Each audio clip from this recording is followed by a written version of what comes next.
So I hope that the first words that people hear is clean colon. Clean colon. There we go. Hey everybody, welcome to the Sunken World Saga. This is an actual play. I'm gonna start it over just to be safe. Hey everybody, welcome to the Sunken World Saga. This is an actual play live stream of Dungeons and Dragons 5th edition. It's a little bit different. There are 8-player characters. I'm your dungeon master, but there are 8-player characters split across 4 groups with 4 players each.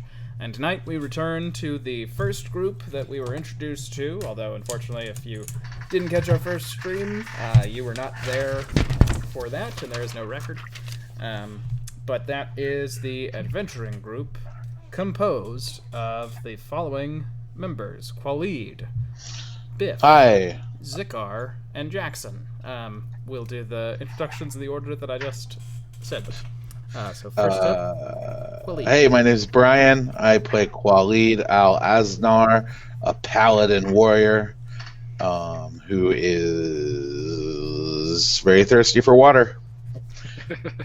I hope he gets them. I hope that he doesn't get offered a raisin when he wants a grape.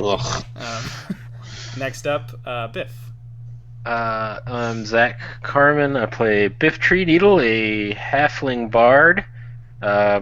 And yeah, I've got a taste for most drinks that aren't water. Alrighty. After Biff, we've got Zakar. Hey, I'm Aaron Hetzer. I play Zakar, a human ranger, and I'm also on the Team Water in this debate. So. And after Zakar, we have Jackson. Hey, I'm Nathaniel Potts. I'm playing the human wizard Jackson Pars, who is thirsty in, like, the internet way. Which no one in this world would understand, because there is no Raven letter network called the Internet. But where last week... You pretend like I don't have sending and message. Oh, you do? That's right. Well, call me a fool. Yep. You up? Yeah. Jackson's deep into everyone's DMs in this world. People who he doesn't know, just people who sees on the street. That's going to be when the groups start to meet each other. It will be Jackson sending message and be like, follow me back so I can DM. But this is the adventuring group known as, because we just haven't found anything better, Team 1. And Team 1 finds themselves in the land of Jade, specifically in the region Shuhan. They came here just by happenstance. In our first session, they were escorted out of the... Well, not escorted, they were invited out of the village that they were staying in to meet up with a group of men who were going to show them something interesting. What it turned out was a group of ogres that they were trying to feed our adventurers to. They claimed to work for a Lord of Storms. When the adventurers returned to the town, they found out that this Lord of Storms, a giant, was staying in a nearby fort. The next morning, when they were possibly seeing about finding out if they could be rewarded for dealing with this Lord of Storms, they saw that there were legions from the Hallandor Empire, led by a small halfling named Tiberius. When they spoke with Tiberius, he seemed personally amenable to going, and some of his men seemed to agree, and so they together started to... Well, the party went on their own, and decided to infiltrate the fort to draw attention. They discovered that the Lord of Storms was far bigger than they assumed giants would be, and in the fight that broke out with the help of Tiberius and his soldiers, they managed to take Wotarn, the Lord of Storms, down. A massive storm ensued just after. The party spent the night in the castle, and happened to meet a wizard named Yu Yan from Shuhan, the country they're in, who, in speaking with them, sort of gave them a offer to help offered them sort of mutual aid in the form of traveling, she being a powerful wizard, and the party helping her to steal a dragon's egg. The party had already decided to travel north, so it was basically on the way. They're traveling north because they have heard of a war between Dal Ryoth and Zikar's home nation of Ursumer. The party returned to Fiyang, the small town where they began their journey together, and there they found out that a man in the night before, in the massive storm, he was struck by lightning, and several people were killed in trying to get him to go inside. They, unfortunately, came upon him as a prisoner, let him go, but did not want him to leave. They spoke with him about something he called the New Storm, and a fight broke out where our party proved victorious. And that is where we left off. Now we begin. Did did he run away, or did we beat him? I can't remember. You beat him. Okay, cool.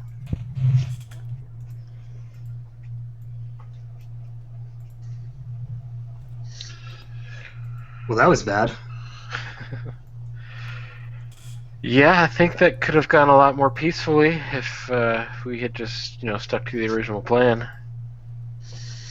Well, we can't just let him run across the land and kill people. It sounded like he wanted to... Yeah, right. I feel like we did the right thing. Yeah. Also, don't think we ever had a plan. I think you had a plan, and then it was not a good one. It involved partying in the north, which seems like a pretty good time since the world's about to end. Well, we could still do that, or you could still do it. I guess I'm not very interested. Well, we'll see how it goes.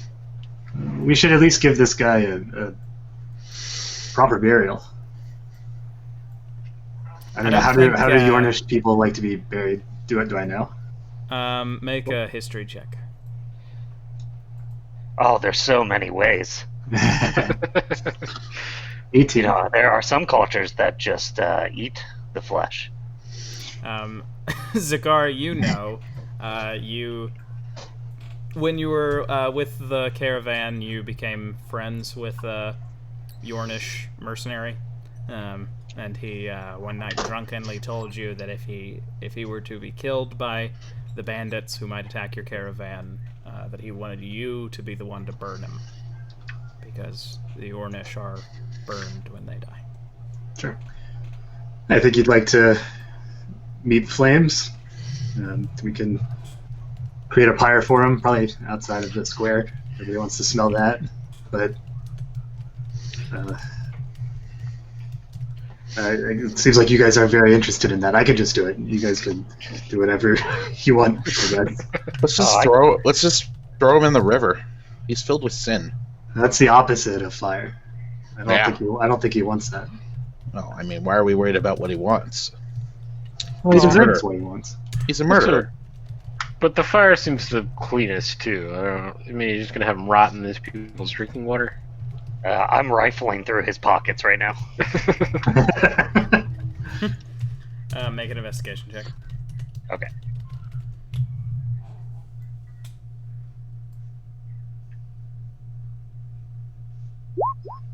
Uh, 16.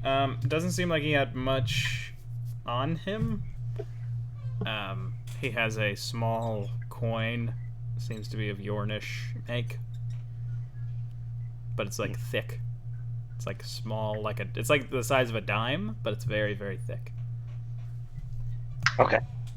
It's a chode dime. Got it. Jackson knows all about the size of a dime, but thick, right? I guess. He's found the coin. Guys, I'm trying to party. I'm trying to party in the north. I'm trying to get that attitude. It's not working. Yeah, Quilly, this seems very out of character for you. To say something like that. I gotta go pray. Let that I vodka mean- get to him.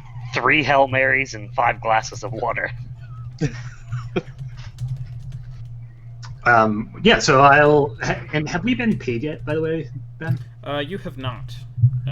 As you speak, the mayor of town reappears in front of you, represented by this token, and he says, "Oh, I see that you have dealt with him in your own way.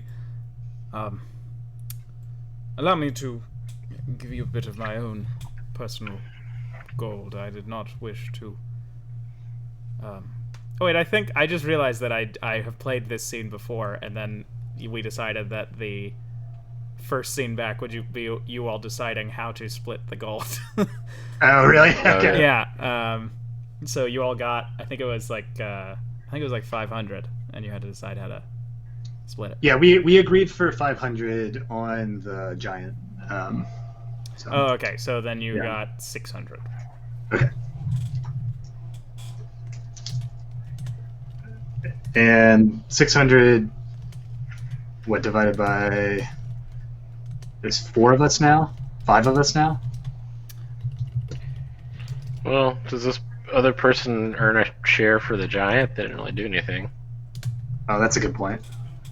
Yeah, right. I don't think I really need to be paid for the giant, but I did help you out here. So Yeah, that's fair. 1/5 Yeah, I agree. 100. I'm glad that you made this more complicated for us. All right. Next time I won't put any stop to him attacking you. Fair enough. So that's 125 for each of us for the giant. And then it's, what, 20 for each of us for the...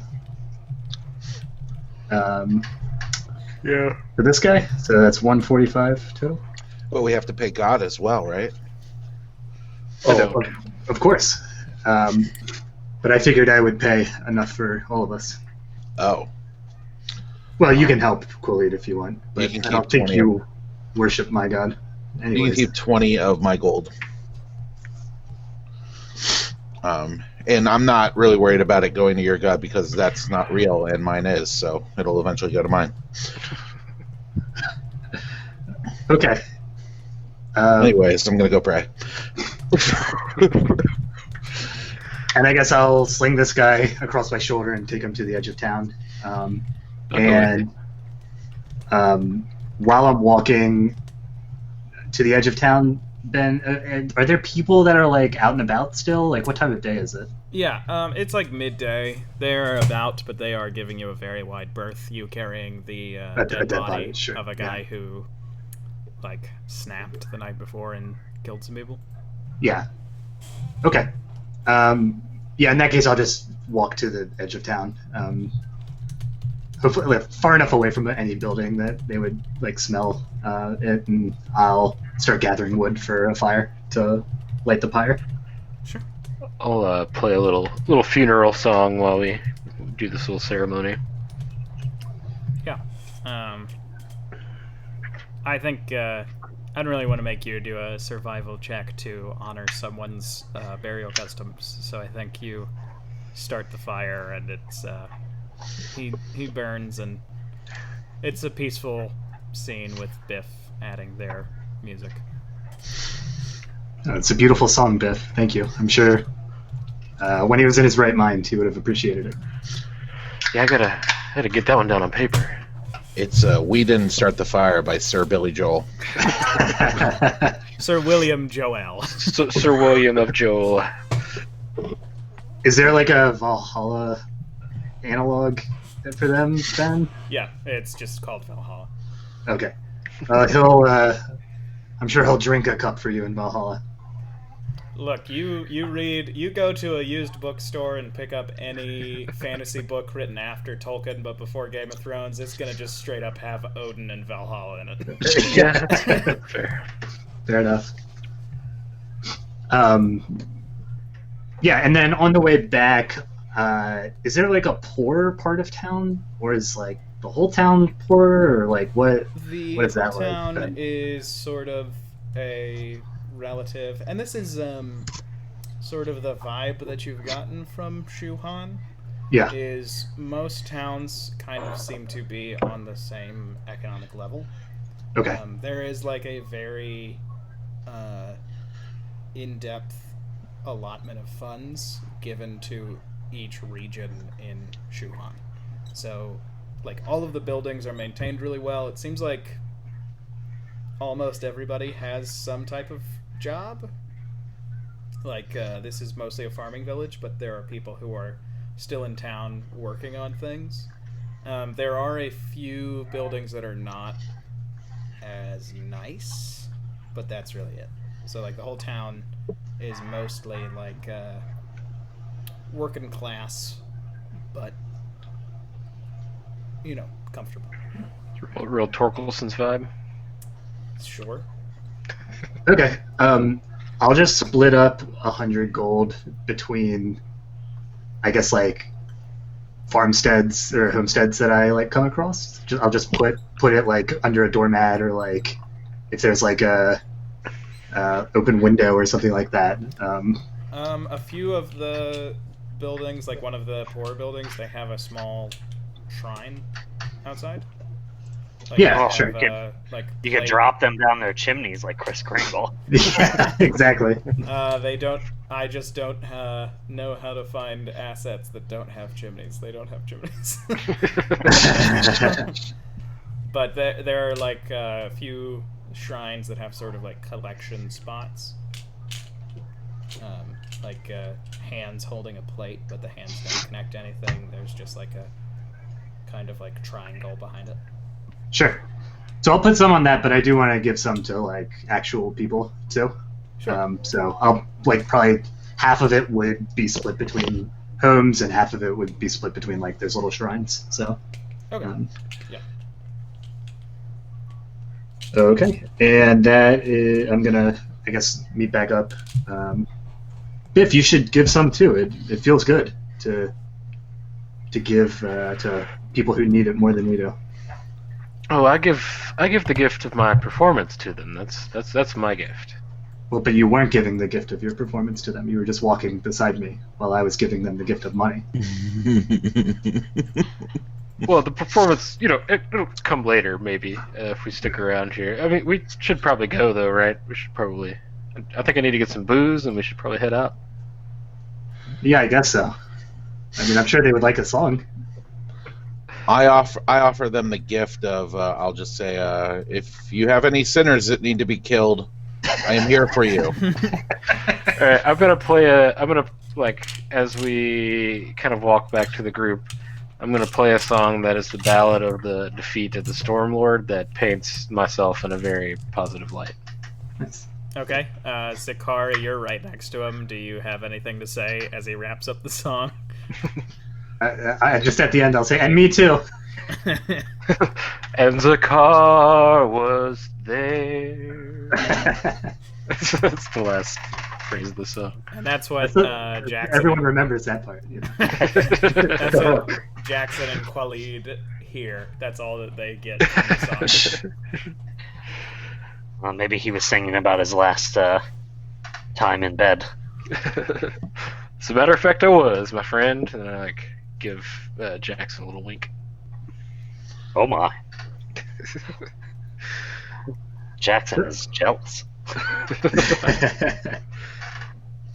Yeah, everyone wants to ride this mustache. You all look around. And, That rod. Give me that rod and sword.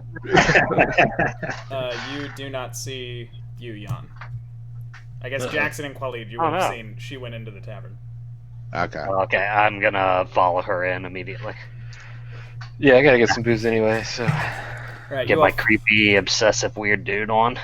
follow her into the tavern, and I think it's archived, so let me get that map back out.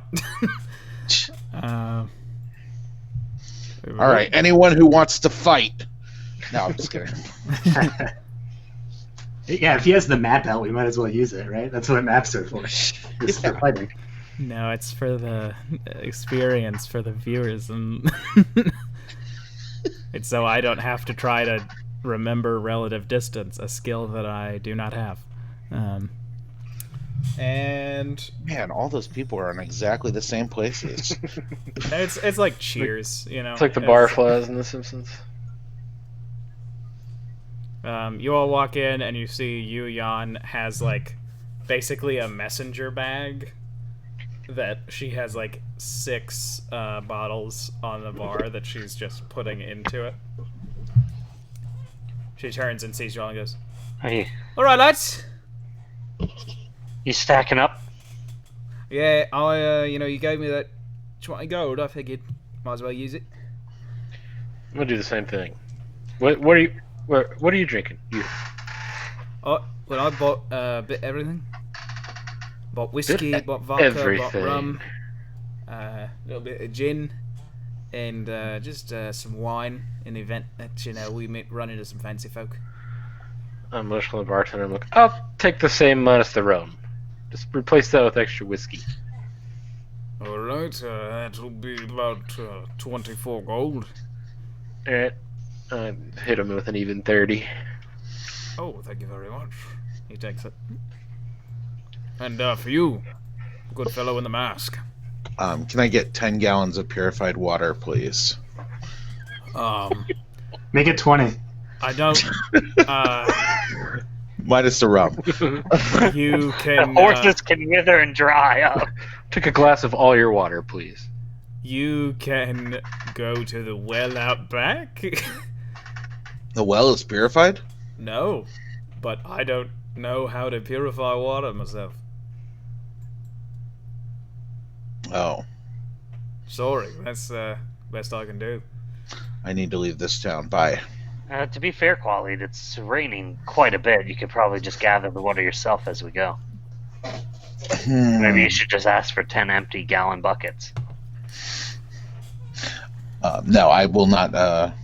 I will not patronize this place any longer. Patronus? I'm at this table now. All right, wait. This is all I really needed to do then, lads. Just pick up a few bottles and be ready to go. How many bottles? How many bottles did I get? Oh, you got 6. Like fifths. Let's head towards this egg. Oh yeah, the dragon's egg. There's actually a place that might be useful if we visit. I got a friend, and he might be able to help us out. Oh, what kind of friend? That's an old friend. He used to be Goodbuddy's pal around, travel place to place, fighting stuff and stealing stuff with my master, my teacher. So he lives nearby, and he's got something that I think, and she indicates towards Zakar with her head. I think he'd find useful. Huh. Interesting. Well, should we go tell him about it? Yeah, let's go meet him. All right. You guys ready? Sounds like Yu Yang is ready to go. Oh, he's Yu Yon. No G. My apologies. It's all right. Sometimes I get a little. I do drink on occasion, and sometimes it makes it a bit hard to understand me. Oh, that's fine. Feel free to drink as much as you want. Oh, well, I don't Not need to the permission. point that we can't travel. I don't need permission, but I appreciate the acceptance. Well, I'm just saying, I wouldn't be bothered by it. No, and feel free to. And she pats the bag.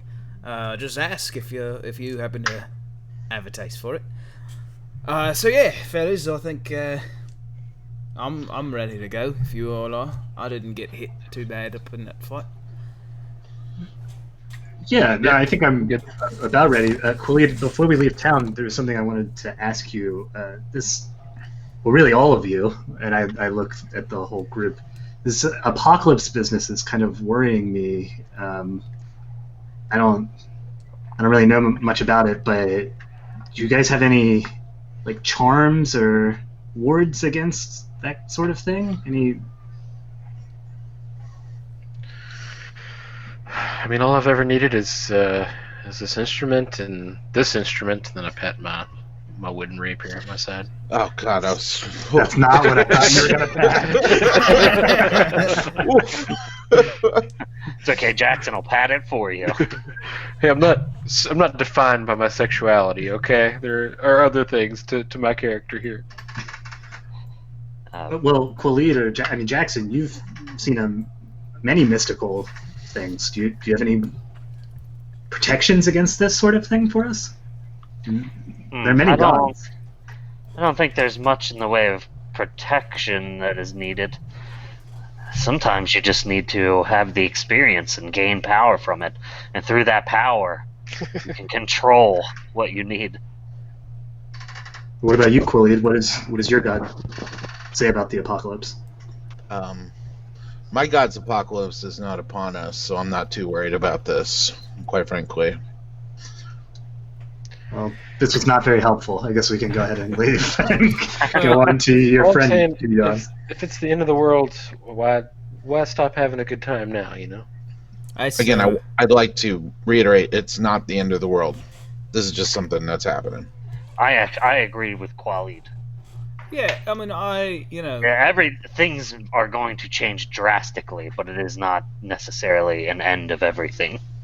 I think that's fair. I think that's more likely to be what is. I think, I do think, end of the world is coming. That's why we got to get the spirits on our side. But yeah, I think for right now, I think you all got it. We'll be all right. Well, let's start heading out on the road. The quicker, the better, right? Yeah, I think we should be able to. If we would travel all day, we would be able to reach my friend's house by tomorrow morning. If we don't rest. Are there any horses or mountable animals in this village? There's not a stable. Wait, did I think? I think I might have said there was a stable at some point.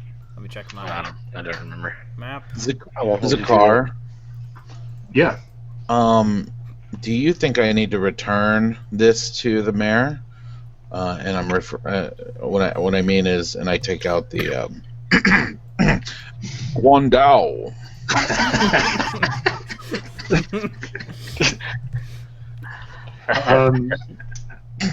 As the car, I would say, yes. Well, it's not yours. He said it was very precious to him. That's true. Yes, maybe you could buy it from him or trade something. It's a fine weapon. I could also kill him. No, I can't. I'm against murder. I go outside. Yeah. Yeah. The mayor is walking by. Oh, hello. Oh, hi. Hey. Oh, hey there. Oh, greetings. I forgot to return this to you. I want you to have your Guandao back. Oh, that's not mine. What? No? No, if you recall, I said that the local smith might be willing to let you... Yes, the smith. All right, I take 2 steps forward. Is he walking by now? No, but the mayor turns and says, I spoke with him. He was willing to part with it. I think it will do better in your hands than it could with anyone here. How do you pronounce it? Guandao. That doesn't feel right. Okay, thank you. Well, you have a wonderful enjoy your town. I will. So you're not giving it back, Khalid? You decided against it? It was the Smith's Guandao, and I said it right this time. And he was willing to part with it. Oh, well, that's convenient. Yeah. Do you want it? No. Maybe this guy does. Do you want this? I would take it if you was willing to let it go. I'm at half health. You want to fight for it? I feel like I met you the other night. No, really, I don't want to. All right. Well, it's not yours then. All right, it seems like a situation you personally contrived for yourself. Would you call me? I want to go home. And he just like slinks past you outside. Attack of opportunity. No.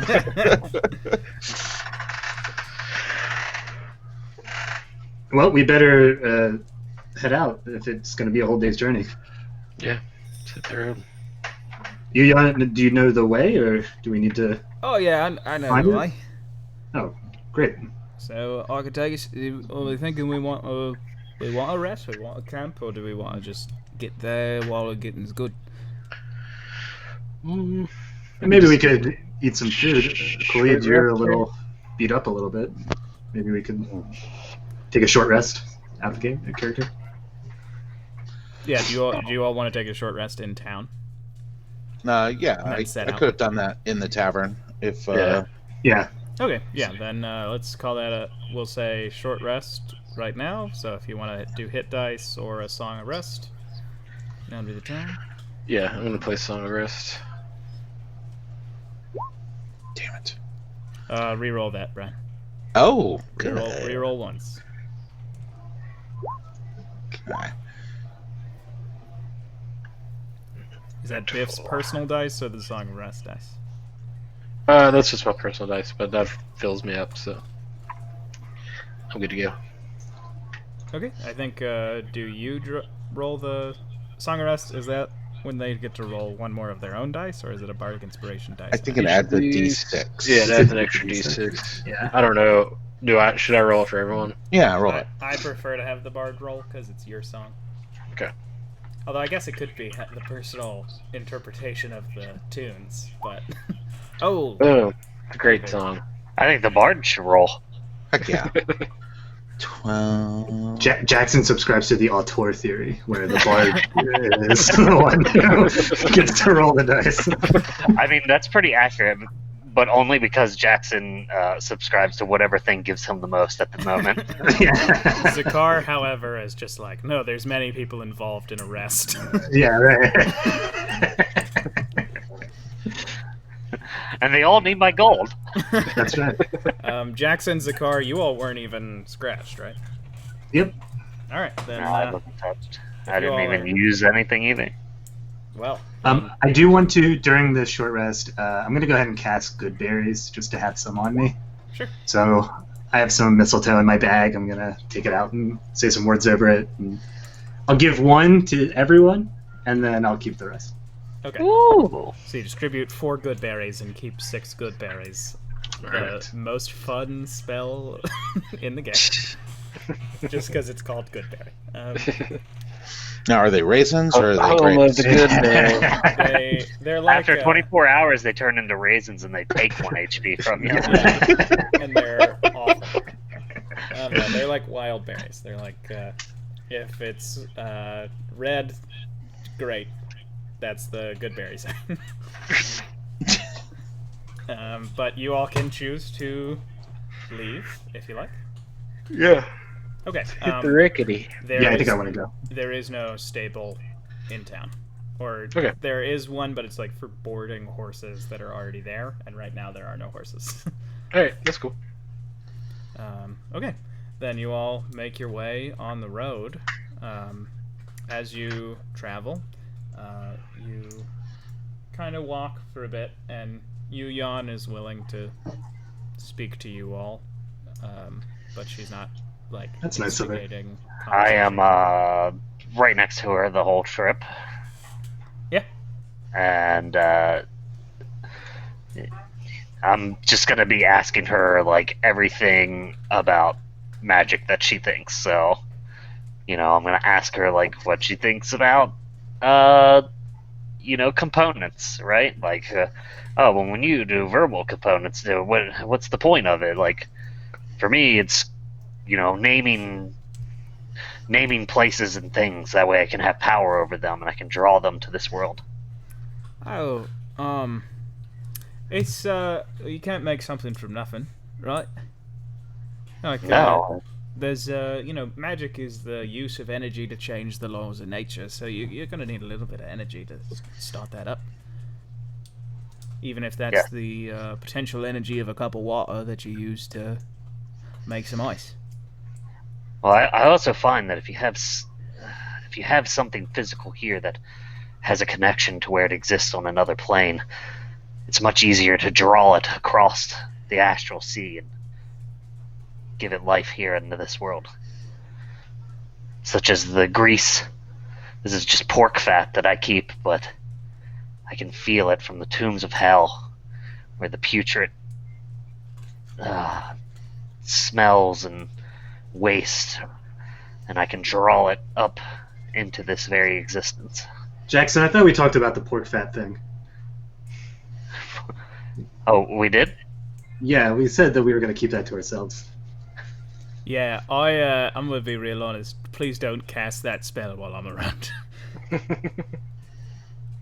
You know, I mean, if you have to in a pinch, go ahead. But I don't like the smell of just jar of fat. Well, I don't cast it just for nothing. It's can be very helpful for, staying away from people that are trying to get you. Oh yeah, no, that sounds great. I just thought from breakfast the other day that you all just liked using your magic to pull little pranks on each other. Well, you caught us on a weird day. That's not a normal group dynamic we have, okay? That was a retribution for a prank pulled on me the previous night. Also, children of the arcane do silly things with magic. Some of us use it for real power. Oh, do you not use arcane magic? She wiggles her fingers. I do. Oh, you're an adult of arcane? Yeah, I'm not some child. I use it in order to gain power and use power, and I don't but it's do it just for funsies. well, but What a waste of sending my mind across all the planes of the existence. I feel like part of the good reason to have ability to use magic is to have a bit of fun with it. Oh, I mean, I guess it can be fun, but Yeah. Next time you use a spell, just sit back and think, wow, not everybody can do this, but I can. I think that would help you out. I think that all the time. Oh, well, then maybe you're a step ahead of where Especially true casting like I do. I can show you sometime. She smiles and says, "You're very confident." Sure. Excellent. And he does the Burns finger tapping. Excellent. Okay. And does anybody else have a conversation on the road? Yeah, I'm just playing some tunes, Okay. keeping everybody motivated. Yeah, Nice. you all travel, and you come across around sundown. There is a cart on the side of the road that looks like it has broken wheels, and there are two men standing by it, and there's a big old horse that's just standing nearby, draft horse. And they just seem to be kind of arguing. It's like a merchant's wagon. They have big old crates with some stuff inside, probably. Stuff, you say? We love stuff. I had a feeling you might. Yeah, I'll stop playing my song and kind of interview. They're arguing, you said? Yeah. Yeah, I'll just kind of walk up, like, hey, fellas, you guys seem to be in some sort of trouble. Anything we can help you with? Right, yeah, our wheels broken. Like, our wheel on our car's broken, and we don't have any of the stuff that to fix it up. We're in a right fucked place because this fucker, and he points at his companion, didn't get anything fixed.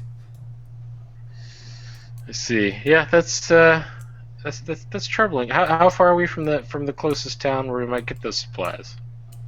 Oi, we are somewhere around.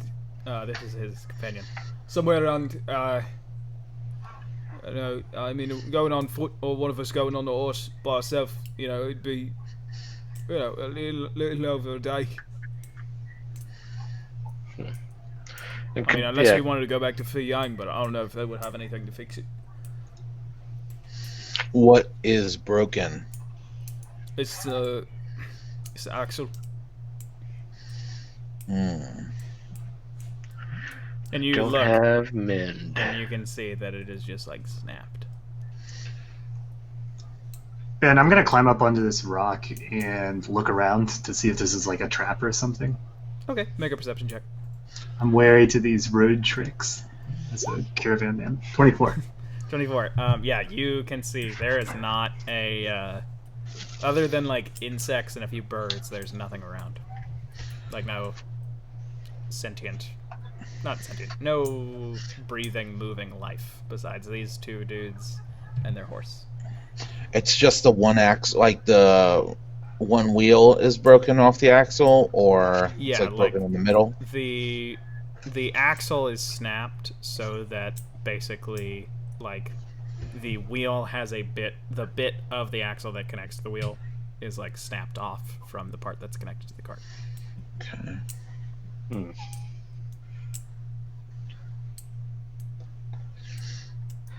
Do any of you wizards have any? You have any mending spells? I don't, unfortunately. I can make it look like it's fixed. How much wider is the axle than, say, like a javelin? It's much wider. Javelins are pretty thin. That makes sense. What about these trees here? Are they thick enough? Like, could we chop them down and try to craft something ourselves? They're thick enough you could try to make something, yeah. Do you have an axe? Oh, just so happens I do. Give me your axe. Do you want to buy it, or? No, I'm going to fix your cart with a tree. Oh. Yeah, I mean, if you want to try. And he Oh. holds it out for you. I really hope this tree falls on the cart and does more damage to it. I'm doing the other tree. Alright, Maybe so I'll take a step back. Khalid, you go over, make a survival check. 13. 13. Okay, yeah, you chop this tree down and it falls sort of just straight up on the map. But it is chopped down, and you all now have a tree to work with. Yeah. Got a long way to go before we get an answer. No, I think this is it. We just put that under the, the Shove cart. the tree through the hole. Just start trying to shove that wheel onto the end of the stump. Now, so it would take about an hour for you to get this Chop it down. working two people together. No, not chop it down. Okay. You're a very powerful boy. You got that thing down pretty quick. Thank you.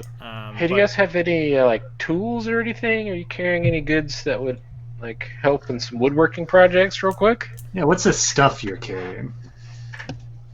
We've got a saw. That might help. A saw would come in handy for sure. They get one of those long, wobbly saws. Like the 2-man deals? No, just the Okay. not like Handhelds. not the one where it's like an individual bar. Oh, you mean one you play in a psychedelic band? Yeah, I was gonna say, yeah, I want to keep this for afterwards. I want to learn how to play it. Yeah, but we don't have anything else in the way of tools. What about rope? Do you have rope? We got a little bit of rope. So, Ben, I'm wondering, just in terms of using skills, like, I imagine that things have broken when I am on the caravans before. Yes. Would I be able to do, like, a patch job using, like, survival? Like, not a long-term fix, but, like, a... I think so. I think you'd be able to get them to the next town. That would be the day away. Yeah. Using, like, rope and, like, obviously it would take some work. But Yeah. I'll say make a survival check with Khalid or you assisting. Yeah, and I'm also a caravan bodyguard. Oh, that's Or right. That's where I Okay. came from. So yeah. Then roll with double advantage, Zakar. double advantage, oh man. Yeah. Well, plus both of your gods are helping, so let's make it quadruple advantage. And also, I'm putting a hunter's mark on the tree. Yeah, me too.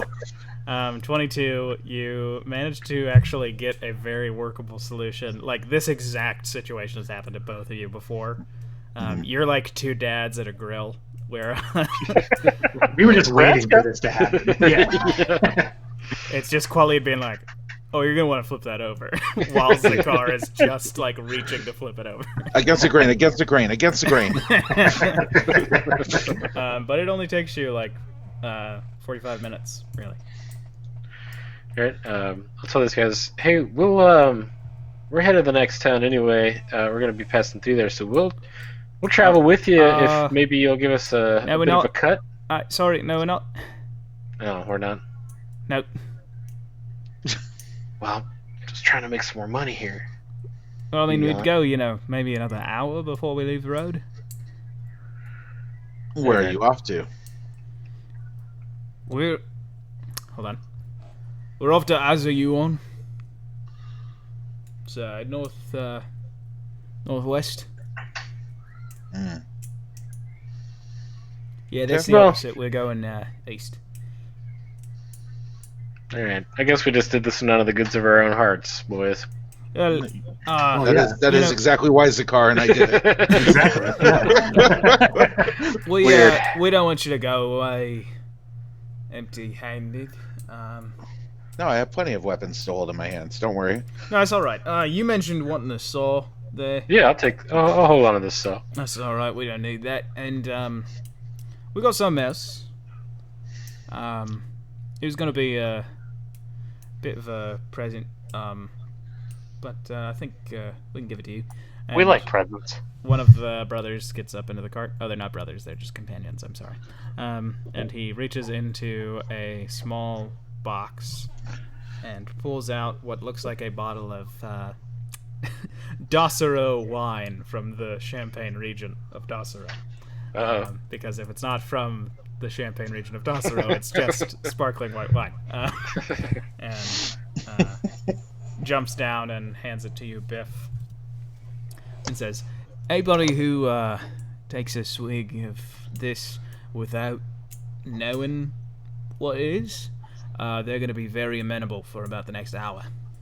Well, that's creepy. That's good to know. Not in that regard. Hold on, I realize it it's might from the sound... Ruthie. It's from the dangerous. Ruthie I should region. hold on to this. I take a swig. I'm gonna take a swig. All right, well, that won't have any effect on you. It's You very, know you're drinking it. it's very tasty. It's not like that. It's just say you were having dinner and you wanted to like buy somebody's house and they didn't want to move, you could pull that for them and be like, well, I understand. There's nothing we can do. And then once they drink, you're like, hey, give me your house. And then they would send it to you. Oh, wow. Okay, we can get a house. I mean, not necessarily. You still got to be a little bit of a charmer, but. I don't know if real estate's going to be as valuable as it once was here in the. Oh, why is that? Times. Why is that? I'm looking into buying a house. Oh, just some insider trading information I have from a friend of mine. Well, I'm a congressman of my local council, so I shouldn't know about that. No, you shouldn't. Well, I suppose that'll do. Well, really, thank you all so much for helping out with our car. Oh, I have a dog on my lap now. Sorry. But really, be blessed. Thank you. You take care. No, be blessed. And they get on their cart, and there is an awkward point of you all continuing, basically, like on the same path. at the same pace. But then Yuyan's like, "All right, we're gonna turn east now. Go off with the side." Hey, yeah, we'll turn off. Okay. Good luck with that tree wheel. Yeah, thank you. And so you all continue for another few hours into when it gets dark. Yuyan directs you all sort of towards a weirder path, but she keeps insisting, like, yeah, it'll be quicker, and we're gonna pass by something that it wouldn't hurt with what we're doing to just give a little something. So there's a shrine out by the cliff, overlooks river, and if we just give a little bit of food, we would probably be helped out a bit. I'm working with spirits. Who or what is it a shrine to? The Four Guardians. There's some ancient spirits that have watched over Shu-On for centuries, millennia. These are like spirits that used to live in this region, Yeah, and now they are chosen to stay around as spirits. not exactly. It's more like when the world came into being and some spirits were created from the space between mortals and the gods. These four happen to take a liking to this part of the world. And they actually, the way that we learn magic here is actually said to be passed down from one of the guardians. So that's all right. That makes sense. That makes sense, actually, if they're... Yes, I like that. I'm looking forward to seeing the shrine. Oh, yeah, me too. You said it was a And shortcut, he's, like, right? writing in his book as you're saying this. Okay. Yeah, it's a shortcut. It'll get us there Alright. about hour earlier. I think we've got about 2 hours left is all. I'm all for that. All right. And you travel for about another hour and a half. And I'm sorry, I have a 35-pound dog who is trying very hard to sit in the worst position to make me get up and go to the couch. He is the producer of the show. That's how we got that PetSmart sponsorship. Yeah. Yeah, 'cause He had connections. He knew a dog. that's where he took his obedience course that did not take, even though he graduated. So you all travel, and it is dark. Everybody make a perception check. You are by a cliff, and the wind is kind of rolling over the side. 16. Sorry, mine was still at advantage. No worries. Annoying. So Zakar and Yu-Yan, you both hear kind of odd voices when she was basically like, "Oh yeah, we're almost," and then she stops talking as her and Zakar both hear voices, and you What's that? basically the voice that you hear is like, "And we will roam once more. I will devour everything these people have. Buildings, homes. I'll gobble down the rivers."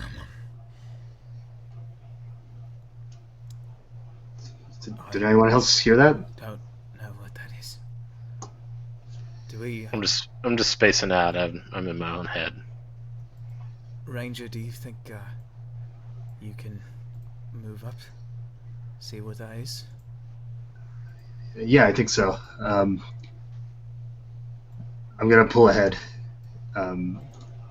Maybe we could all go. I could make us be a little more stealthy if we'd like.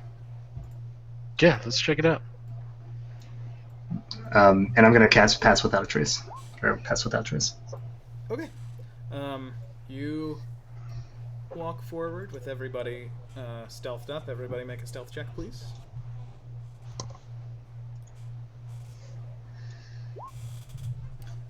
Brian, you at disadvantage because you have Yes, heavy that's armor, right. right? Yeah.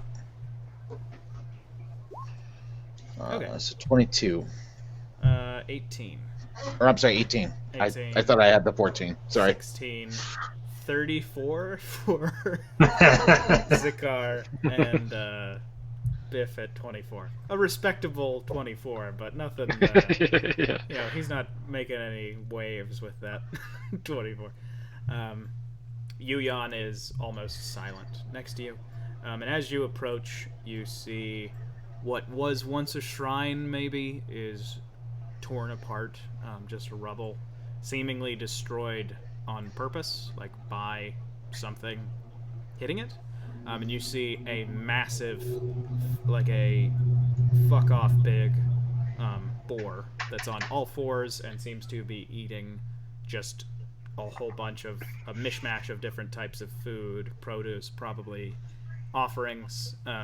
It is a mix between a boar and a warthog in sort of its shape, but it has this sort of dark brown fur, and then there are these just winding red marks all over its body. It grumbles, and you recognize that that's the same voice that you heard, Zakar. Then there's this odd weasel thing that is about a weasel in size, and it is sort of just sitting. There is about the size of a little bit taller than a Goliath. There is a tiger that is standing up, and he has a Jian, which is a type of sword, just sort of sheathed at his side, and he has this mixture of a robe kind of similar to some of the nobles in Shuhan, and like a breastplate on.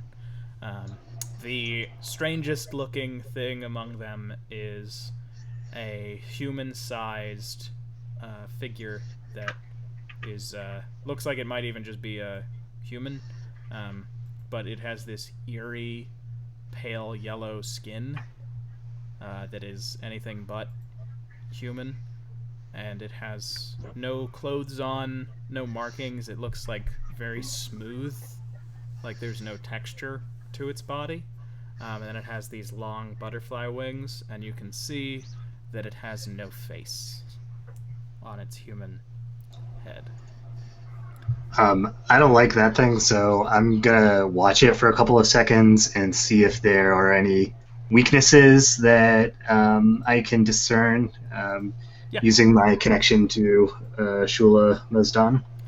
Do you learn just weaknesses, or do you learn like strengths, like resistances and stuff? You immediately learn whether the creature has any damage immunities, resistances, or vulnerabilities, and what they are. And if they're hidden from divination magic, you sense that it has no damage immunities, etc. It is vulnerable to fire. It is immune to thunder, and it cannot be charmed, made afraid, put to sleep, poisoned, or petrified. Under my breath, I'll look to Jackson and I'll say, if we end up needing to fight that horrific creature, you might need to use some of that pork fat. It's vulnerable to fire. And as you all go forward, you see that the weasel thing is sort of like shaking, like it's laughing, and it goes, "Oh, I can feel it. Something's different. The new guards who lock us away, they aren't the only ones here now. Something is very different. It's like it was before." And the tiger says, "Then it will be our time.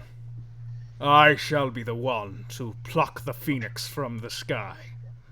The rest of you can divide them up how they wish, but the king of the guardians will be mine." And then it seems like they all hear something, and they all kind of shudder away from the faceless, human-sized thing, but he definitely didn't say anything, because he doesn't have a mouth. And then the boar says, We can do it whenever we want. We're free now. I'm not as strong as I once was, but if I eat enough, I will be able to devour the turtle." You cast Divine Sense, I do. Khalid. Okay, yeah, you can tell that these are once very powerful spirits, having just been seemingly reborn. You get the sense that they are not as strong as they once were. Okay.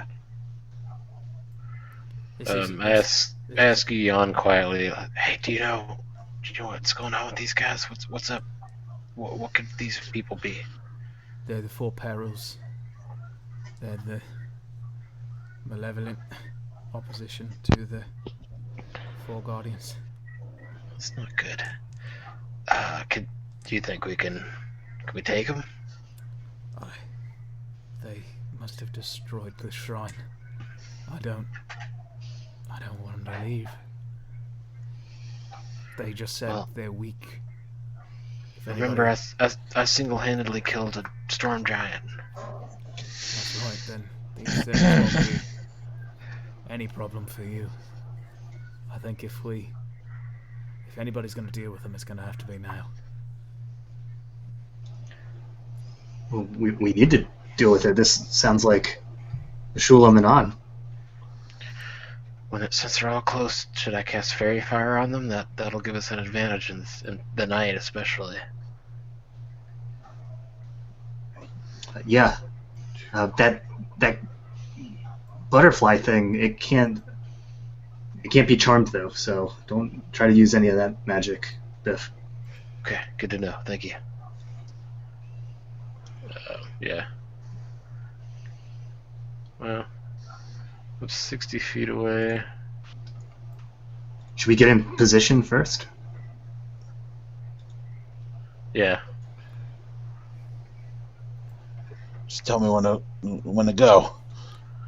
Is there any cover on this? Is this completely open here? There is. You all were able to sneak up because there are a few outcroppings of rock that I will position. Okay. That was my fault. This is a cliff, right? That is a cliff. And how can we tell how far down it is? It's at least 100 feet. Okay. That boar might charge. Be careful on the edge. 10 feet away. Okay. So these are just like bits of the cliff are like jutting up, like rock does naturally. Okay. I'm gonna try to get to like here.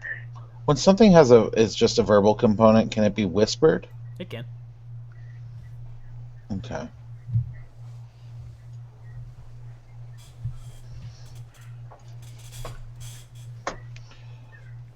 Okay. No, he has in place. And just a heads up. Oh no, we didn't realize this. That Pass Without a Trace is on you guys until I lose concentration. So Yes. Okay. All right. Yeah, I'm gonna roll Fairy Fire, kind of centered on the human faceless thing. While Try he's to doing get- that, I'd like to do a hunter's mark on the tiger. Okay. and I'd like to do a hunter's mark on the butterfly guy. Okay. And I would be doing a flaming sphere at level 2. Oh, whoops. I thought it was going to send the whole description, but basically, I don't know if you have a fire token, if at all. Hold on. Bam. Could I have control of it? Yes. It's more of an oval. I think that's perfectly fine. It's a ball of fire that somehow casts darkness around it. Okay, so It's negative fire. so just in sort of a order point, Hunter's Mark, that happens just after the fairy fire. So what is your DC for that, Biff? 16. 16. Okay.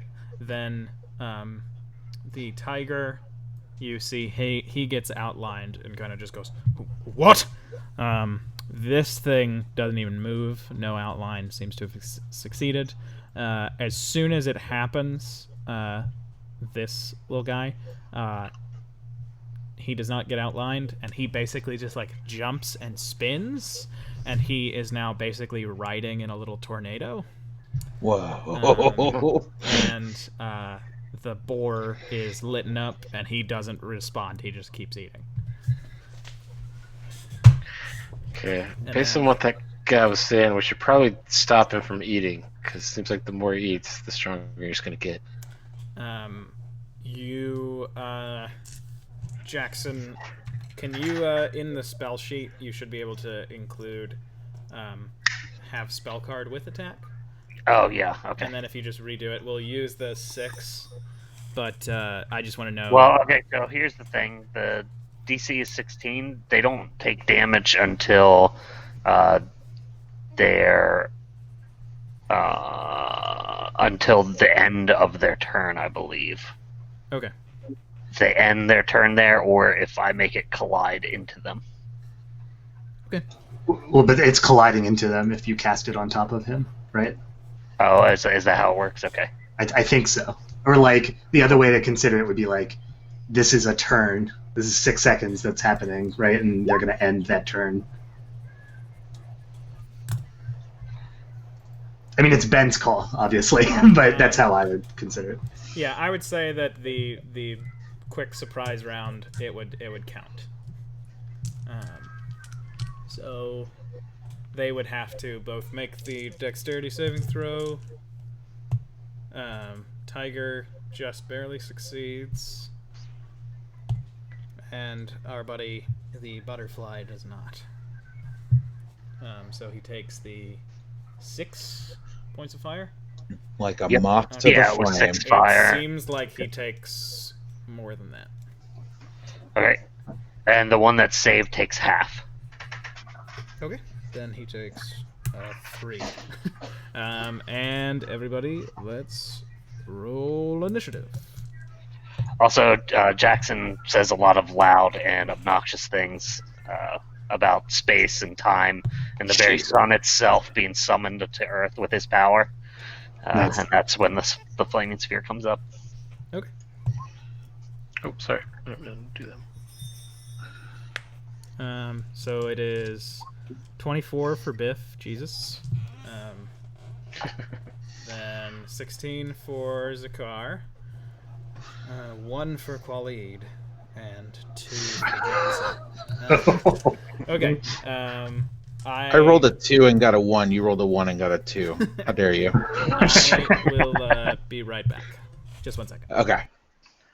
After these messages. Well, if it makes you feel any better, you got a better Pre-fight, stealth than me. argument for you all. It is true. Well, I'm pretty low on the turn thing here, so I'm going to go smoke a cigarette. Oh, It's yeah, probably- good point. Oh, I It should probably do the same. isn't the best time for a PetSmart ad because we're gonna be Fight killing pets. these pets. So, They're not pets. That's degrading, isn't it? yeah, I guess so. That's a good point. They have their own Wait, agency. They don't sell huge boars at the PetSmart here. Giant spirit boars. I wish. Alright, well, if everyone's breaking, I'm gonna go pee real quick.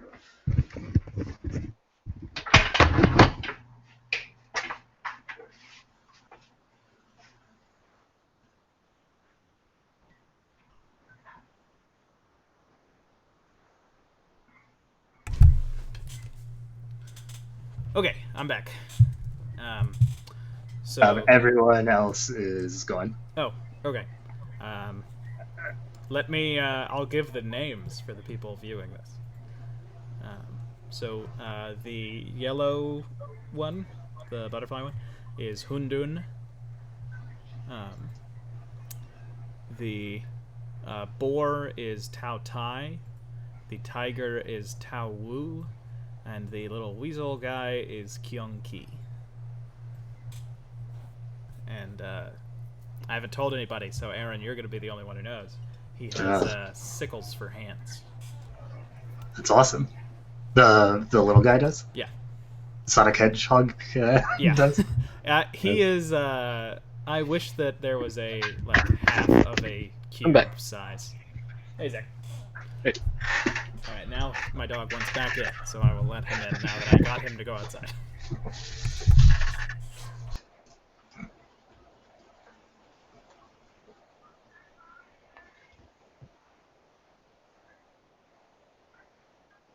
What college did you choose, Zach, for Biff? Lore. War. Nice. Yeah. That makes sense. Yeah, I thought so. There's some interesting ones from other books, but I don't know if those are at play. Yeah. Okay, do we have everybody? I'm back. Got Brian. I don't think we have Potts. Potts is Nathaniel is smoking. Okay, then let me give you all the fun new info. We have a new logo designed by Emmy Cashman, who plays in the Team group and the Thorns group.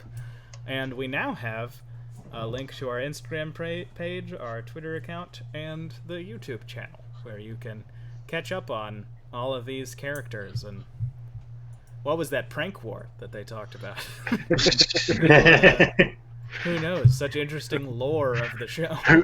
Who won that prank war? More importantly, I don't think we have an answer just yet. Oh, I think we did. But these creatures have noticed you, and one of them will move as soon as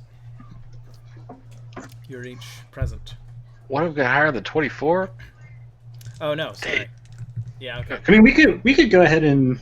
Potts said that he was at the end of the initiative order. Yeah. Okay. Then Biff, you're up first.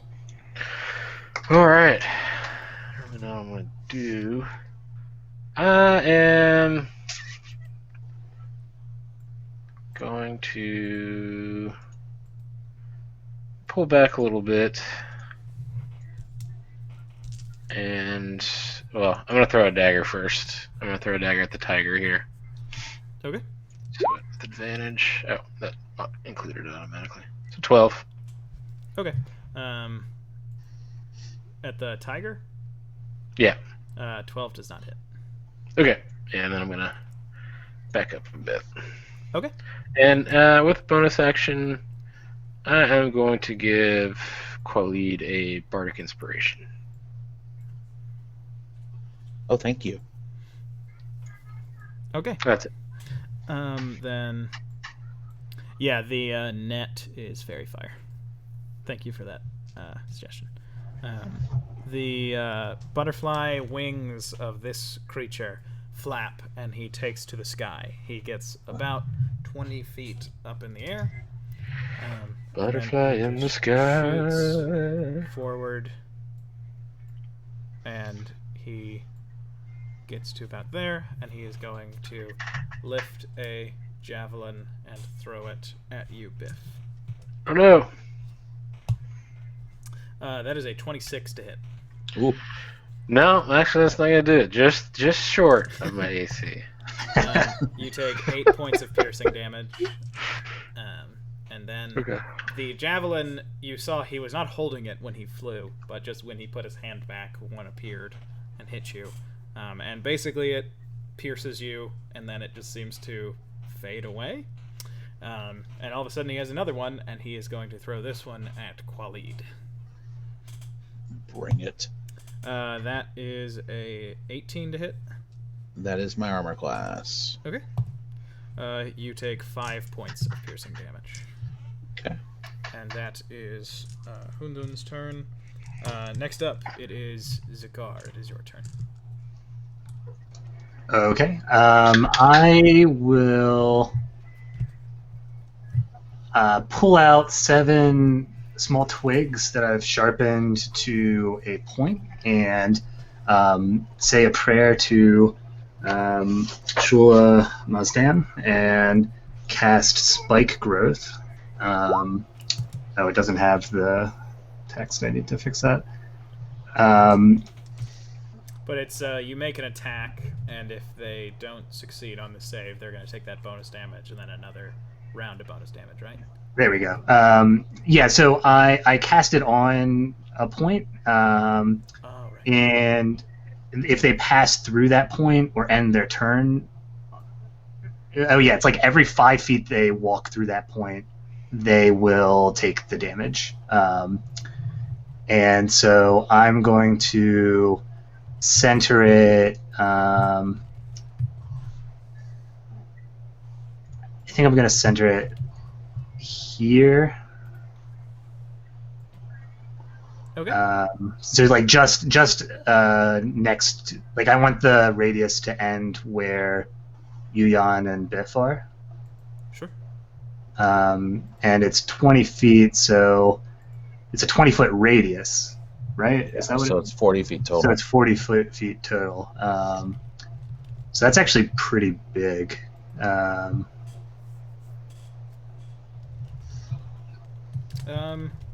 So maybe I would cast it a little bit further away. Okay. Yeah, if you want to put the square up. Yeah, I'm gonna just make the square and then see where I want to put it. Sorry. No worries.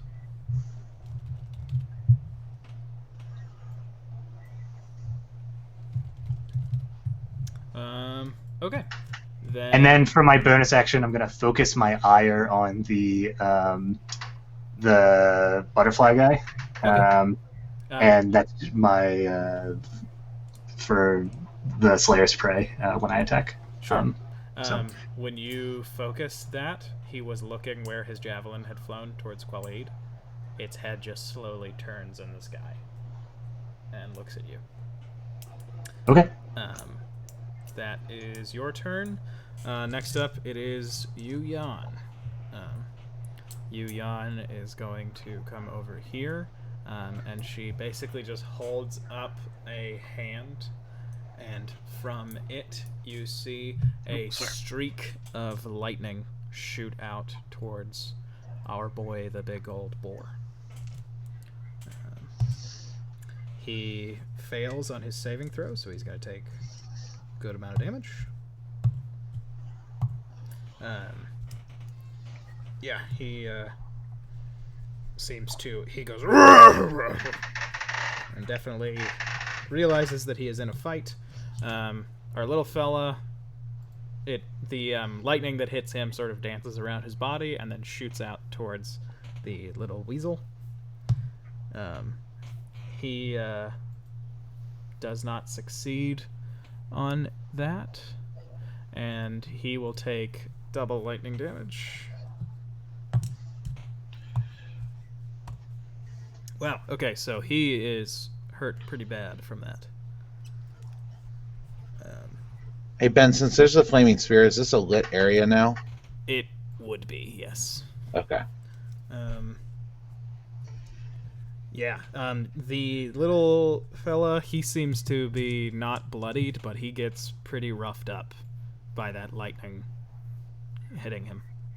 And Yuyan shouts, Kyonki is the enemy of the White Tiger. He doesn't like getting shocked. And that is going to be Yuyan's turn. Next up in the order, it is... after that, it would be... You all rolled really low. It's going to be a 12. So that is the tiger.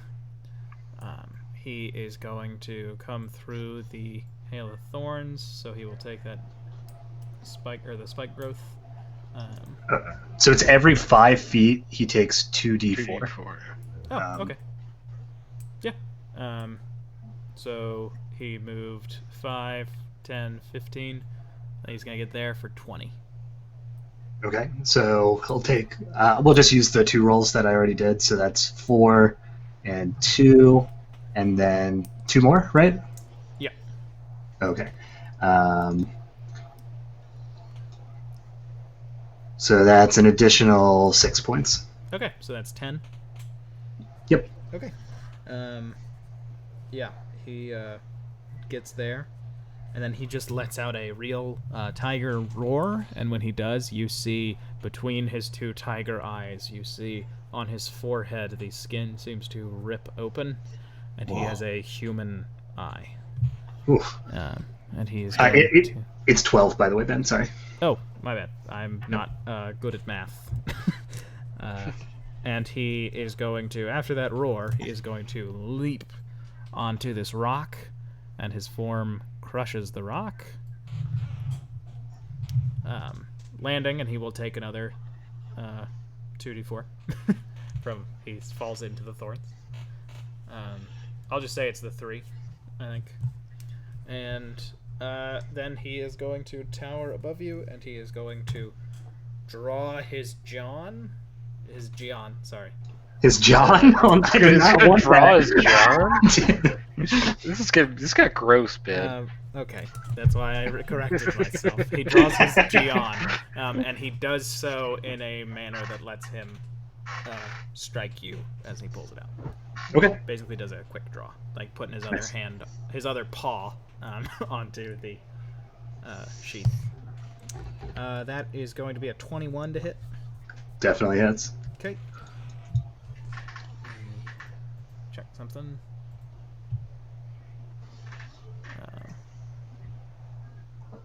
Okay, I am gonna just do the damage in roll 20, so the hit might not be the same, but the damage should be. You take 9 points of slashing damage. Alright. Yep, and then he basically just gets you on the backswing. So he does a big, long draw out, and then he's going to turn his sword and slash it down.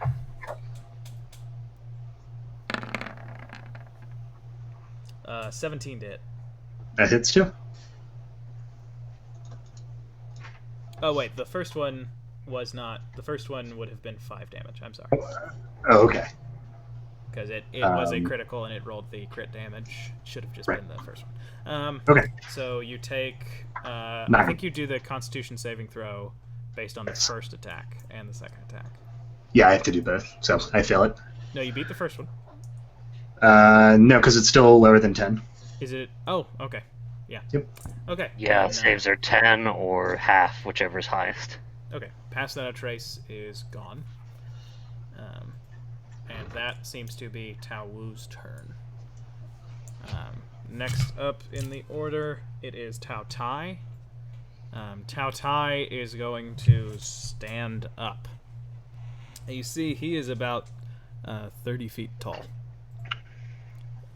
When he is standing on his back hooves, and as he stands, his shape sort of shifts into being a sort of anthropomorphic warthog boar thing.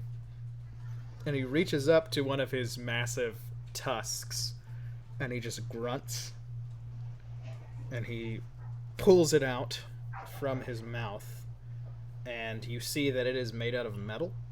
And in his hand, it sort of changes its shape as he lowers it down and places both hands on it, and it turns into a long... It basically looks like a pillar. And then he is going to move forward. And it's a DC 13 check to see if he notices the spike growth, by the way, Ben. Oh, what was the DC, sorry? 13? And it's a perception check. Okay, he actually succeeds. Okay. So, I'm sorry, I was just naturally having him go around. He goes around, and he basically gets in front of Yu Yan, and he is going to lift this pillar thing and just bring it down. Oh no. On top of her. Oh, he has 15-foot range. Yep. He misses. And since he used up part of his economy to draw that out, he does not get a second attack. So that is going to be Tao Tai's turn. Next up, we've got Kyung Ki. And you just see he goes and spins himself in that little twister. He's basically riding with like the tornado covering him from the waist down. His body spins around and the twister sort of covers him, and he disappears. And then he appears behind Biff. And he is going to try, basically like just from the ground, a twister emerges and he's in the top. And he is going to strike at you with both of his hands, which are sickles, you can see. Alright. First one is a 7 to hit. Nope. Okay. Second one is a natural 20. Yeah, that'll do it. Okay. This is like a Yu Yu Hakusho tournament team.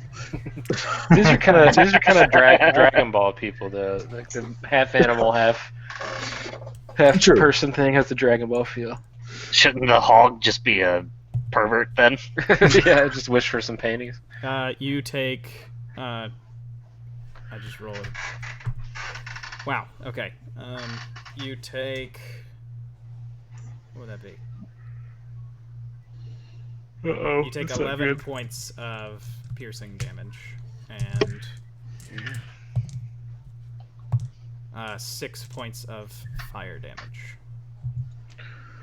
Alright. And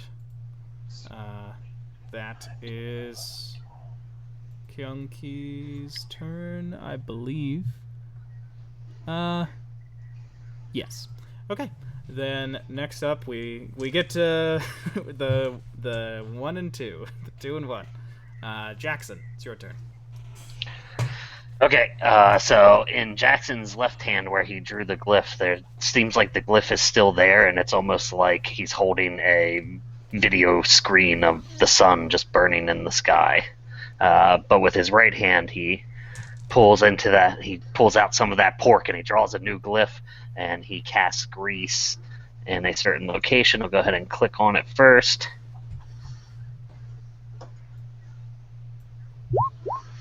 And it will be, let me draw it,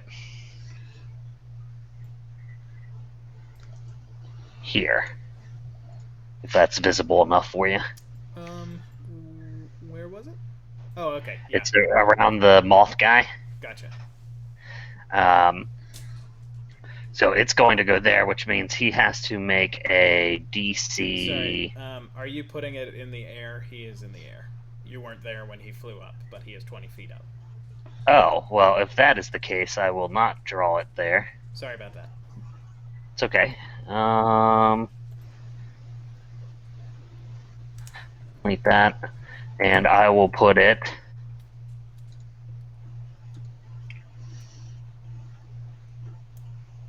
here. Okay. And so that the tiger guy's in it. And so the dexterity save of, I forgot to check, 16. If he fails it, he falls prone. Okay. And does he have to make it right now? Yes. Okay. He succeeds. Stays Okay, up on his so feet. that is difficult terrain, but I believe it already was anyway. Double difficult. Let me double check a range of something. Slippery thorns. Yeah, I think he basically starts to slide, but then the thorns that are already in his legs kind of help him keep traction. It's got cleats on now. He does that tiger face where they just look like a surprised cat, and you think for a moment, oh, they're cute, but they're actually some of the most malicious animals. I don't know if malicious is the right word. That doesn't paint them they correctly. seek revenge on other animals. They're Okay, and I will move with my bonus action, I will use that hand that's holding the glowing sun and just kind of like I'm ripping it towards me, and I will move the flaming sphere 30 feet to here, and it will bang into the flying moth guy. So can you lift it? Like, do you have the 20 feet of movement to lift it into the air? On the how much can you move the sphere in a turn? 30 feet. Okay, so you got it there. He is 20 feet above where that is. Sorry. Okay, he's well a then creature. I'll take away 10 feet of it and do the diagonal of upwards. All right, So that Pythagorean it's in the A bottom edge squared. wing. Can I ask, when you moved it, did you move it? Did it touch the growth, or did you lift it before it hit there? Well, if I need to make it beeline to him and it's got to go up in the air, it would not be along the ground then. Okay, then. So it was here, I believe. Yeah, then I think it would have gotten high enough that it did not set all these thorns on fire. Okay. So you bring it to him, and he has to make 16. 16 dex save. Okay. He does not succeed. So he'll take full damage of it. Let me click on it again.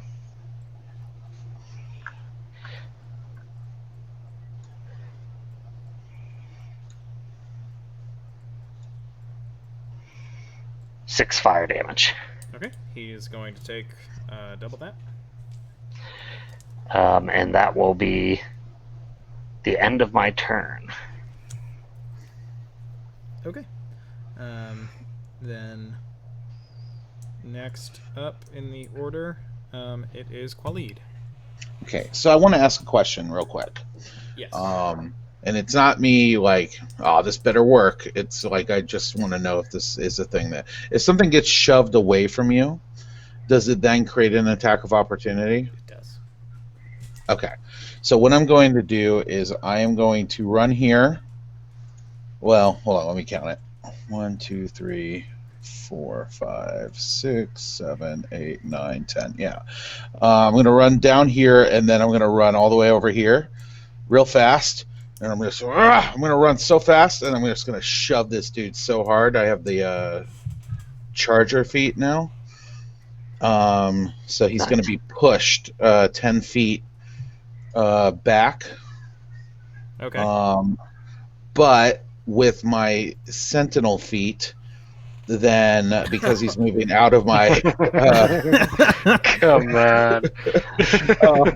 So yeah, it's kind of ridiculous. But I'm going to hit him with my trident. Okay, I'm going to say that he ends up there with those 2 feet going against each other. That's fine. He's going to get tridented. Yep. He takes Thank you, 8 points of piercing damage from the spikes. Thank you. Yeah, an 18 hits. Okay. And this is not going to have the +5 because this is from the sentinel attack, not the shove. So it'll be 7 damage total. Okay. Plus a d6 for my hunter's mark. So 11. Okay, yeah. Tao Wu is looking pretty roughed up. And Hell yeah. Ben, I don't have a weapon drawn right now, so can I just punch him when Sure. he's running away? All right. So I'll just do like a strength roll. So that's Yeah. 19 to hit. 19 hits. You punch this tiger. And what is it? I forget what it is in 5th. Is it 1d4? I think it's Yeah. 1d4, yeah. But you Okay. don't get a bonus. Yeah. Okay, yeah. So 2 damage. All right, pretty good punch though on this giant tiger. Yeah, that's right. You just whack him on the nose. Bad cat. Yeah. Yu Yan just shouts, "We're doing better than I thought." You got hit pretty hard. Not me so much. Oh, I mean, you're right. Then we go back to the top of the order with Biff. It's your turn. All right. So I am going to pull out. I have an eyelash encased in gum Arabic, which will allow me to turn myself invisible. So fairy fire is going to drop because this also requires concentration. So yeah, I'm going to go invisible and then. Oh yeah, we had advantage. Oh yeah, I'm sorry. That was my bad. No, that's our Move bad over too. I here. forgot. Yeah, Sam. Oh, And, did you move?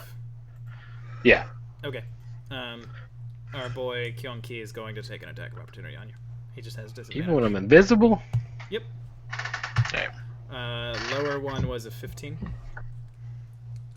He has disadvantage with him being invisible. Yeah, that's the lower one. It doesn't hit. Wait, let me check. No, that doesn't hit. Okay. Yeah, you just watch as he kind of goes and just sort of like slashes around with one of his sickle hands. That's creepy. But yeah, I come over here, and then I give another point of like whisper to Zakar, like, "Hey, do good in there, buddy." So he gets a little bardic inspiration too. Oh, thanks. Remember, you have a Goodberry if you're hungry. Oh yeah. Well, I can't eat that now, but maybe next turn. Thanks. Okay. Is that your turn? Yeah. Okay. Then next up it is Hundun, who is going to look at everything, and he is going to fly another 30 feet up.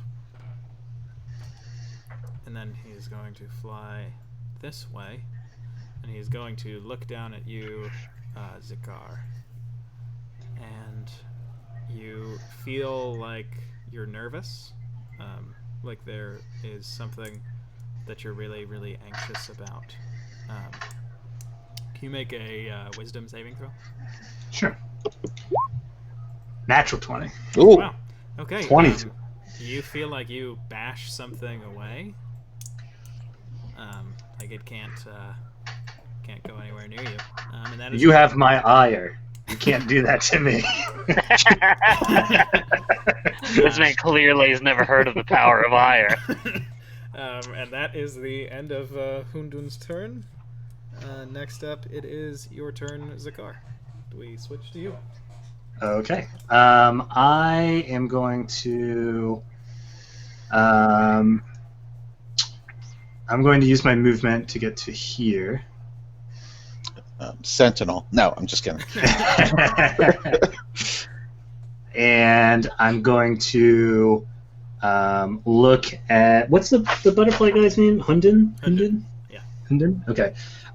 So I'm gonna pull out my longbow, focus on him, and with sharpshooter, I'm going to attack once with sharpshooter and once without sharpshooter.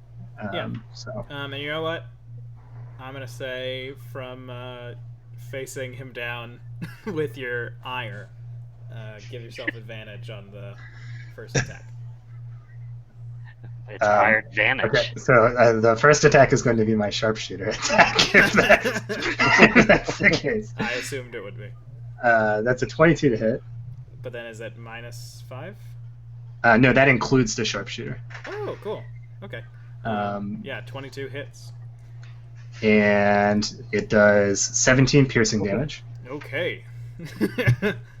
And then 10 to hit. I left the advantage on accidentally. 10 does not hit. Okay, and so 17, and then I have Hunter's Mark on him, so that's an additional 3 points of damage. And he has my ire from Slayer's Prey, so that's an additional 5 points of piercing damage. Ooh. So that's a total of 25 damage this turn. Nice. Okay. Yeah, good job. Hunters are really good. The first time that's ever been said.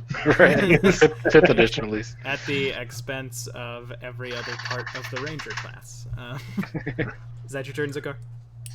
Yep. Okay. Next up, it is Yu Yan.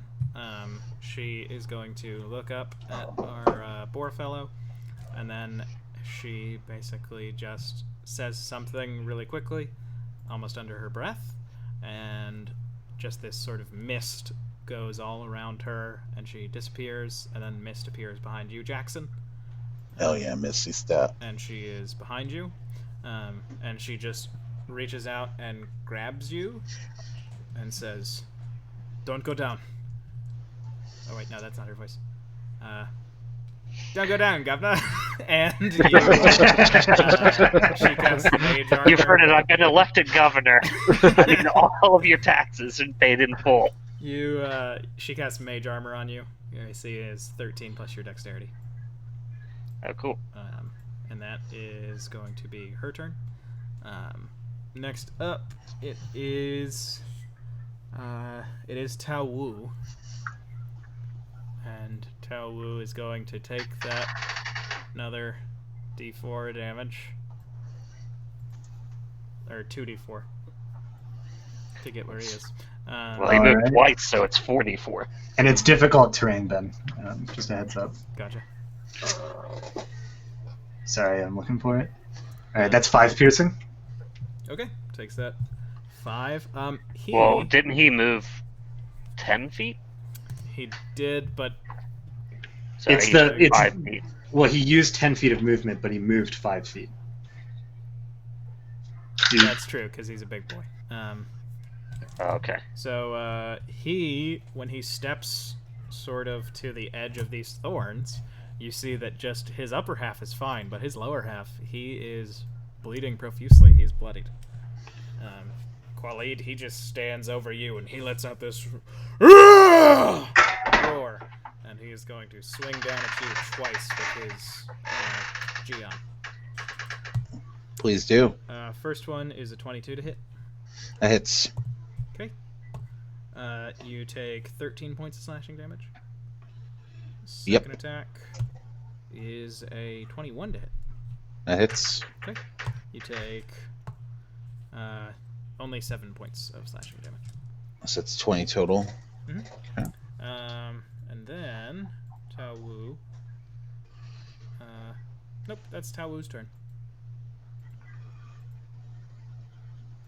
And after Tao Wu comes Tao Tai. Tao Tai goes. He crushes this boulder by just stepping on it. Kyonki, don't get hit. And he is going to lift that rod and try and bring it down on you, Jackson. Okay. Well, your mage armor probably isn't going to save you from a 26. Nope. Okay. So you will take... let me check here.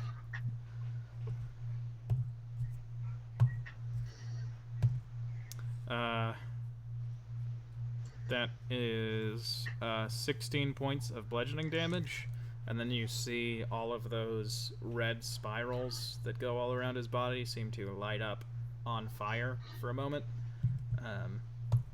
and you take an additional 7 points of fire damage. Ooh, So that is what? That's 23 total, which nearly takes me out. I am bloodied. And do I roll concentration twice since it's 2 attacks against me? I believe Anybody so. know? Yes, you do. Okay. Alright, let me roll that real quick. So it's a Constitution save against. Okay. Yeah, so either way, I lose concentration, so the flaming sphere is deleted. Okay. And you take that big whopping 23. Yep. Okay.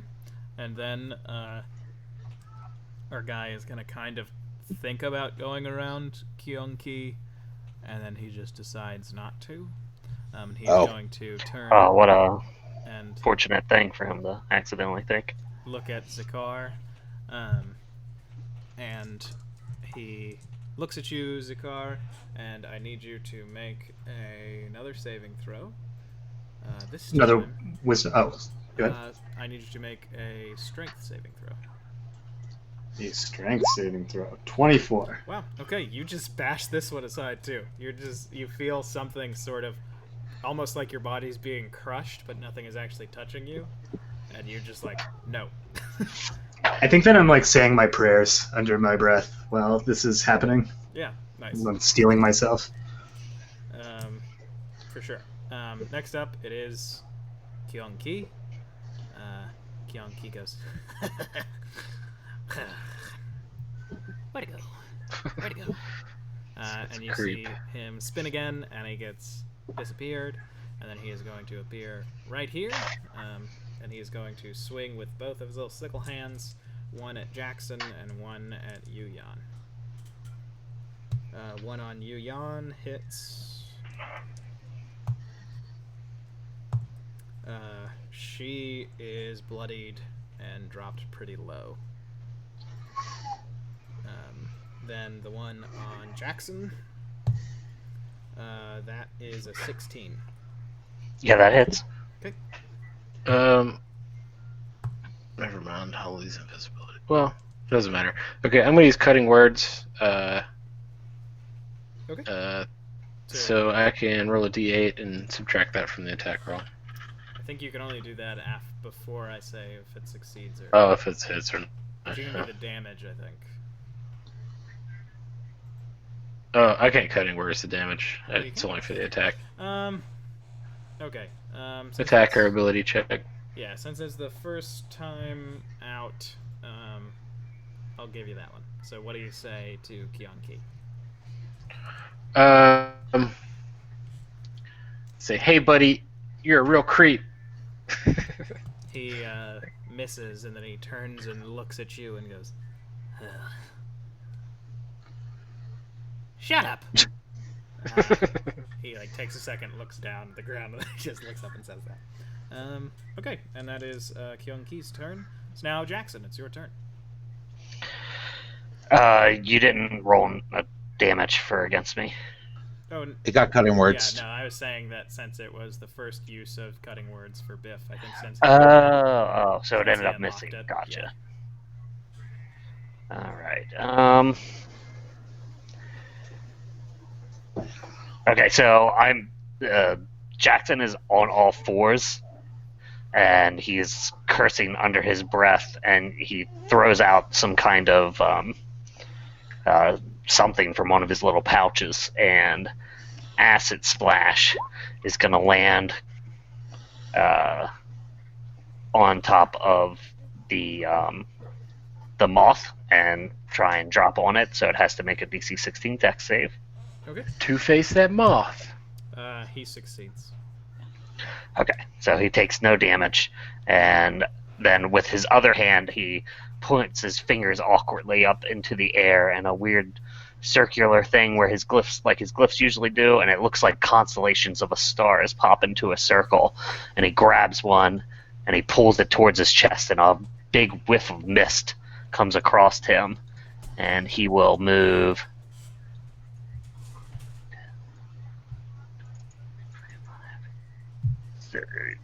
30 feet to here. You'll take damage in that spot. Into the thorns. Now, only if I move through it. I teleported into it, right? I'm pretty sure that. And in your turn there takes damage? So I mean, I'll put it back in the chat just to look I at. think it's. When a creature moves into, move into or or within the through? area. Yeah, so you're Yeah. moving into that space. Oh. Oh. And I was wrong, by the way. Everyone saw me cast this spell on the ground, so they know that it's there. It's only people who didn't see me cast it that would have to Do a do the wisdom check. perception. Yeah, right. Yeah. Okay. Yeah. But you. Alright, I guess I'll move here then with it. Okay, and when you do, you hear Misty Step bonus action. Kyung Ki go, "Damn it!"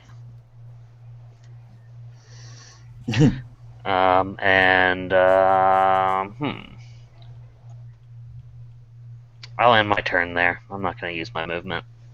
Okay, Khalid, you're next. Yes.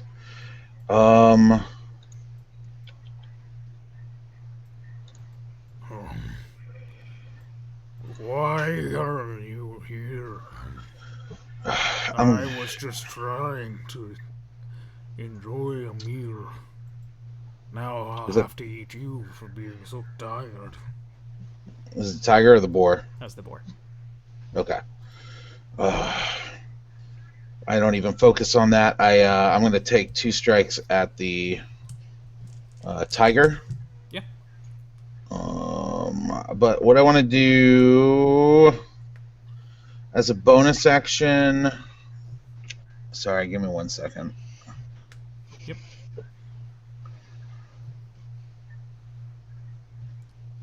The tiger looks down at you and just says, You are not a warrior born of pride. Well, I say a vow of enmity at him as a bonus action. So I have advantage on attack rolls for the next minute. Sure. Tell that to the not a warrior. So my first attack.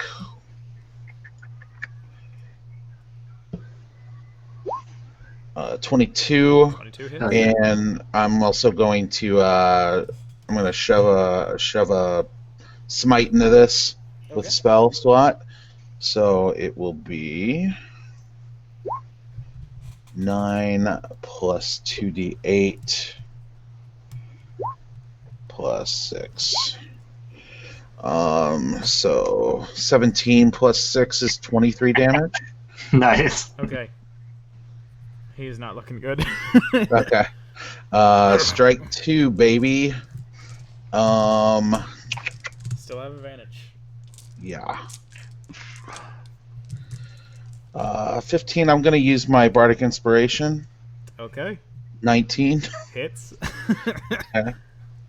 I mean, can I divine smite twice? You can do it as many times as you hit Yeah, attacks. because I have spell slots, right? Yeah. Yeah. Okay, I'm doing it. 9 again. Jeez. I don't think I get Hunter's Mark on the second one though, right? You do not. Right. Okay. So you stab him in the gut with your trident, and basically channel your divine energy into him. And Tao Wu stands over you, and he goes, Damn it. You bastard. and he's dead. Tell it to the Black Archer. And I'm going to use my movement to go over here. Okay. Man, oh man, I had one of the other people do something to him that they are allowed to do, and it turned out really poorly for him. Okay. After your turn, we go back to the top of the order with Biff. Okay. I'm going to eat my Goodberry. Okay. You gain 1 HP. All right. Still bloodied. And I'm going to move up here, pat Jackson on the back, and say, "We can't let you out of the fight just yet, man." And then I'm going to cast Cure Wounds at a 2nd level. Okay.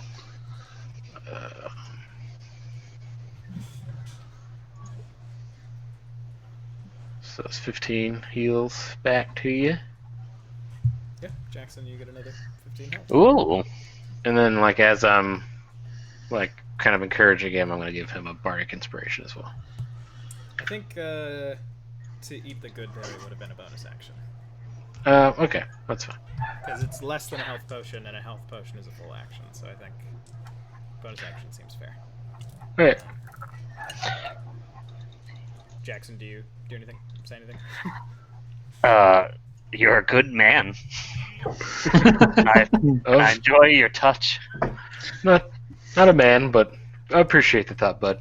A good berry for a good man. Name of the episode.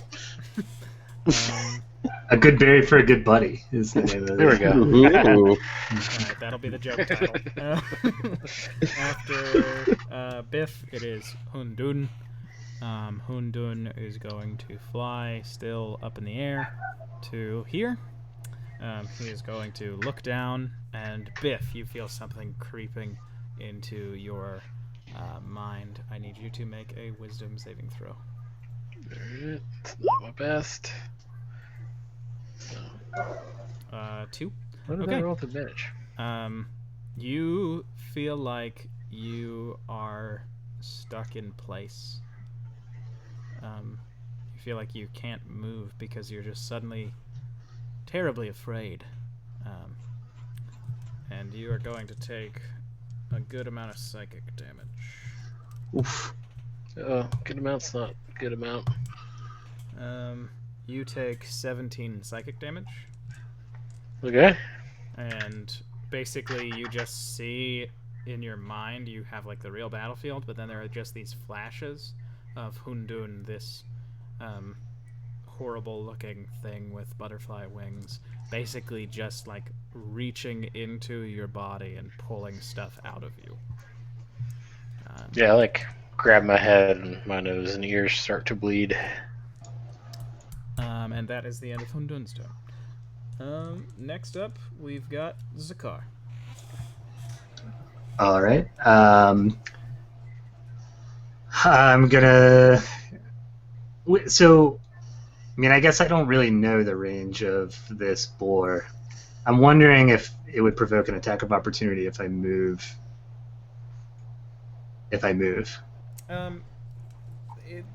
You are within distance of that pillar rod thing that he has. Okay. I think I'm gonna move anyways. So I'm gonna say, Yuyan, get behind me, and I'm gonna run forward to here. Okay. And then, so that's my He movement. does attack you. Okay. But it's Do I have half cover from the boulder? You do. He rolled a 10 anyway. Okay, cool. So yeah, I think it maybe like glances off to the side of the boulder or something like that. Yeah, I think it crushes the boulder. Oh, I shouldn't have said anything. Yeah. I was gonna need that cover coming up. Okay. Somehow that boulder is weaker than Jackson's back. In that case, I'm going to take another 5-foot step this way. And so that's my movement. With my action, I'm going to attack twice. Try sharpshooter on the first one. Yep. And that is 12. I'm attacking Hunden, and I don't think that hits. 12 does not hit. I'm going to attack again with sharpshooter on Hunden. 21. 21 does hit. Okay. That's 18 piercing, 3 hunter's mark, and 3 piercing, so that's 24 total. Okay.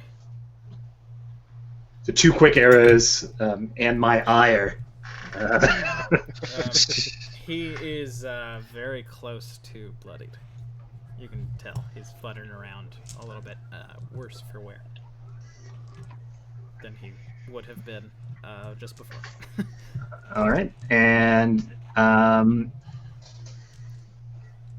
can I use my bonus action to hand some more, to like toss good berries? I don't know. Maybe that actually no. sounds like too much. No, Yeah, I don't think that's so. an action. Okay, all right, that's my turn.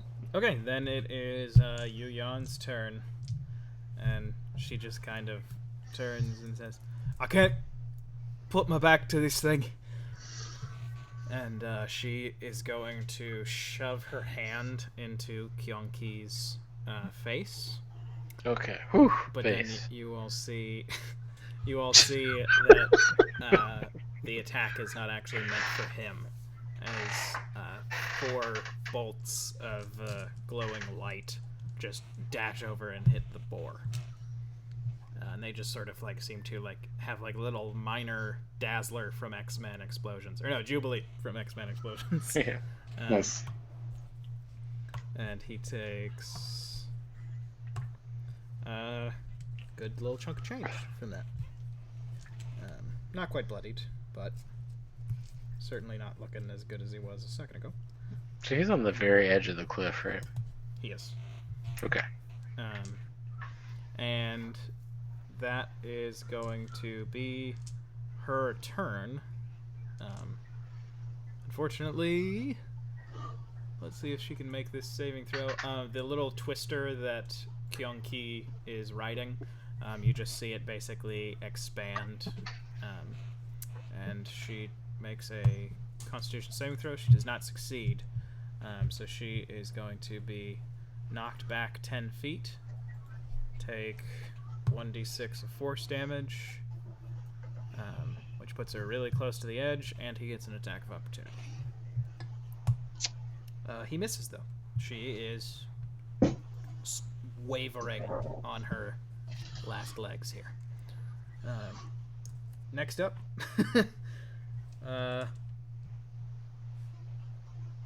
that was the end of her turn, so next up it is Tao Tai. Tao Tai is going to step through the thorns, so he'll take that 2d4. And it looks like he moved through it twice? Yeah. Okay. So that would be 4d4. Alright, so that is 10 piercing damage. Okay. Yeah, he's looking worse. And he is going to lift his pillar rod, and he is going to just try and bring it down on you, Zakar. Oh, and when he lifts it, you see it changes, and it actually shrinks into a smaller rod, and it's a lot thinner as he brings it down. Huh, okay. His pill's wearing off. Give It's, him Been 4 hours. it's a 16 to hit. 16 hits. Yeah. Okay. You take 18 points of bludgeoning damage. Oh my god. And Okay. then he looks past you and he looks up at you, Qualid. Ah, And you feel like you are getting grabbed. I need you to make a strength saving throw. 21. 21. You succeed. You just feel like you've kind of flexed and busted out of it. Yeah, I'm a strong boy. And I'm bloody now. Okay. That's a big hit on me. Yeah, that is Tao Tai's turn. Next up, it is Keong Ki. Keong Ki kind of looks at this little configuration and just goes, "Finally!" And he spins. His twister disappears. It reappears right here. He is going to make an attack on you, Jackson. Okay. That is a 15 to hit. Okay. I think I'll use it finally. Shield. Okay. What does Jackson's shield look like? It looks like just one of his, like he literally draws a couple lines really quick right in front of it, and looks like one of his glyphs in the circle just like catches the blow. Okay, cool. Yeah. He like crashes through the rune, like he cuts through it, but it stops it from hitting you. And then Jackson is covered in a sparkling condom. Right? That's character appropriate.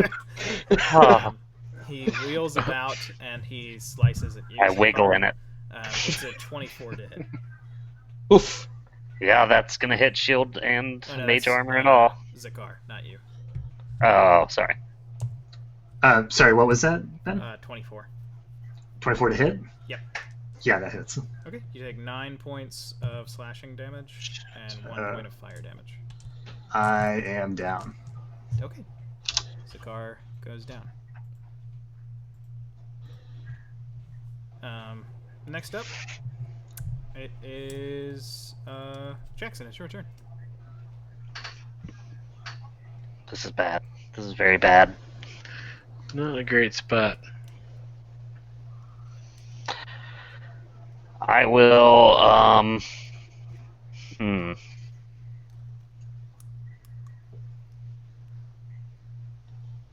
Fuck. I'm afraid this... You said he's still in his little, like, tornado whirlwind? Yep.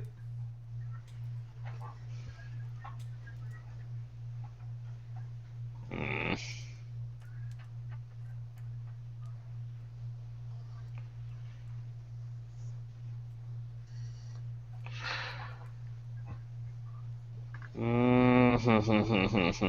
Okay, I'm going to use my action and cast Stinking Cloud. And it is going to... I will draw it out. Do you cast it with your butt? It's gonna be... So that's 5, 10, 15, 20, 25... Oh, I don't want that. Let's do 5, 10, 15, 20, 25, 30, 35, 40. And out 5, 10, 15, 20, 25, 30, 35, 40. So that is Stinking Cloud in that square there. It is obscured, and he has to make a Constitution saving throw against poison. Okay. Constitution saving throw. He 16 is miraculously the... fails. Okay, so the creature spends its action that turn retching and reeling. Okay. Creatures that don't need to breathe are immune to it, blah, blah, blah, blah. So basically, he can't take any actions on his next go. Okay, tight. Moderate wind of 10 miles an hour can disperse it after 4, and strong winds after 1 round. Okay, cool. Yeah, you just kind of hear, and it sounds like a lot is being retched up inside of, and you know what? It mingles with the grease, and there's more difficult terrain. And it's a 20-foot radius. So I'll say the bottom of it, so it goes up 40 feet too, just in case this guy's in it. He The is butterfly. still 50 feet up. Okay. But it is obscuring sight, so you have to figure that in if he's looking through it at all. It's it's literally like a yellow cloud. Yeah. And you know what? I think you all hear like a thud, and you see the edge of that rod sticking out of the cloud. Okay. And then I will use my bonus action to Misty Step, doing the same thing with the glyph. And 1, 2, 3, 4. Yeah, I'll go all the way into the corner behind Qualid. Okay. That's your turn. Actually, you know what? I'm not going to use my bonus action for that if you're okay with me taking that back. Yeah, that's fine. I'll use my bonus action to pop my Goodberry into my friend's mouth over here. Into Biff's? Into Biff's mouth. Okay. I kind of like And let my I lips will- linger on your finger as I pull the berry from it. And I will run up behind Qualid. Okay. There will be an attack of opportunity on you. Okay, I still have my mage armor, so my AC is 19. Okay, then a 15 does not hit. Nope. Okay. You managed to make it away. Next up, Qualid, it's your go. Okay, so I'm going to use my action to dump 20 points of my lay on hands on myself. And then I am going. There's no more spike growth, right? Correct. Yeah, correct. Where'd my grease go? I expanded it. It mingled with some puke. That's now Oh, difficult okay. terrain. Greasy puke. So I'm going to go 1, 2, 3, 4, 5. How am I going to do this? Whatever I'm doing more than 30 feet of movement, and I'm going to end up right here. And I'm going to shove the squirrel. Yeah. Or I'm using charger on the squirrel, but I'm not going to shove him. I'm going to hit him. Shoo, as a bonus action. 9 probably does not hit. 9 does not hit. No. The basically you feel the wind pick up and your trident is pushed back. Okay. But I'm there next to him now. Okay. Then next up in the order, or is that your turn? That is my turn, yes. Okay, I'm sorry, I forgot then. Kyungki's twister picks up speed, but wind only rushes at you, Qualid. I need you to make a Constitution saving throw. Con save, okay. Nope. Okay, you are pushed back 10 feet. Okay. Which way do you want me to go? Yeah, okay. I would say down is good. Cool. I'll allow it. And you take 1d6 of force damage. You only take 1 force damage. And he's only used an attack of opportunity once since his last turn, so he gets a second one. That is going to be a 19 to hit. On me? Yep. Yes, it hits. Okay. You take 7 points of slashing damage and 5 points of fire damage. 12 total. Okay. Next up, we go back to the top of the order. Biff, it's your turn. Alright. I'm going to cast Cure Wounds 3rd level on myself. Okay. So I get 21 back. Bloodied. And then, as my bonus action, I'm going to give some Bardic Inspiration to Qualid again. Thank you. And you... Is that your turn? That's it. Okay, the twister picks up, and I need you to make a Constitution saving throw. Okay, 6. you are pushed back 10 feet, and you're going to take 3 points of force damage. He does not have any attacks of opportunity left. So you move back, but you don't get attacked by him, but you took that 3 points of force damage. Yeah. Okay. Next up, it is Zakar. Or no, it's Hundun. Hundun is going to fly over here, and he is going to throw a javelin down at you, Jackson. Okay. That is 18, which I don't believe hits with the mage armor. I just finished my turn earlier, so my mage armor is gone. What? Or no, not the mage armor. The Shield. shield. No, I think my AC is only 14 with that. Oh, why was it 19 earlier? Because I had shield Oh, and starting mage armor Okay. Yep. until the end of your next turn, yeah. Okay. Then And so that finished, so now it's back to just the mage armor, which is 13 plus my dex modifier, so 14. okay. You take 9 points of piercing damage. Oh, And I'm then bloodied again. Is going to that javelin disappears. Another one appears in his hand, and he throws it down at you, Biff.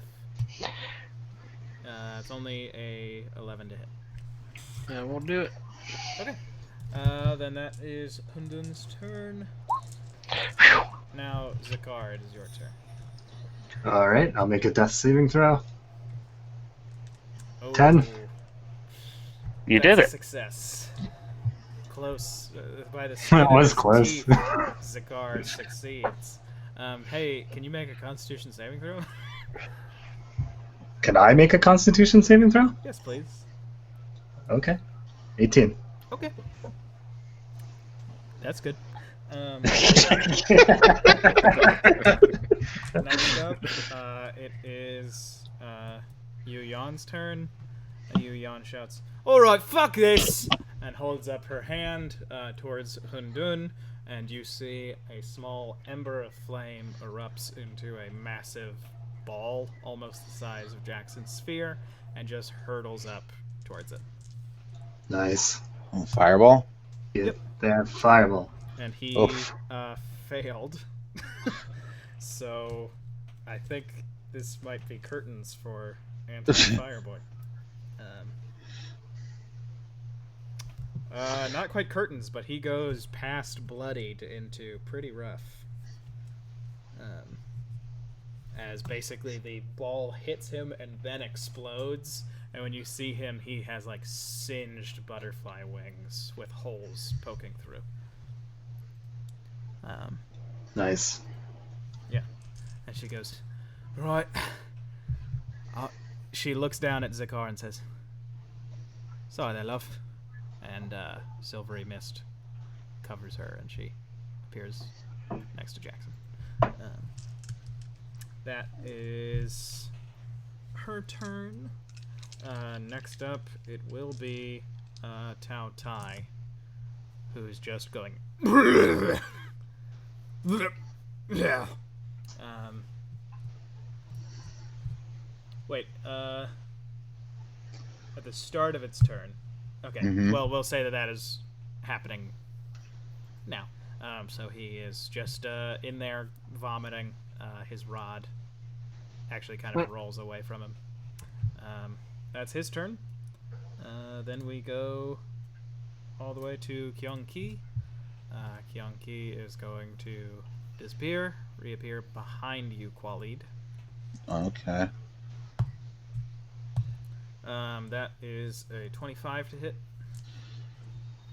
That'll hit. Okay.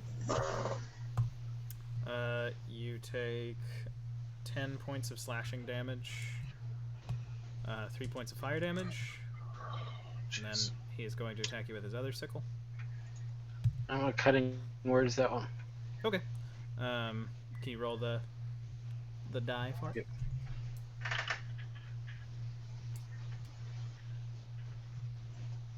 Okay. That takes it down to a 15. That does not hit me. Okay. What do you say, Biff, when you use this? I say, hey, conquer is funnier than you. I don't know what that means, but it feels hurtful. And You must be having a bad fur day. what? I don't know what that means. What? And that is his turn. Next up, we go to.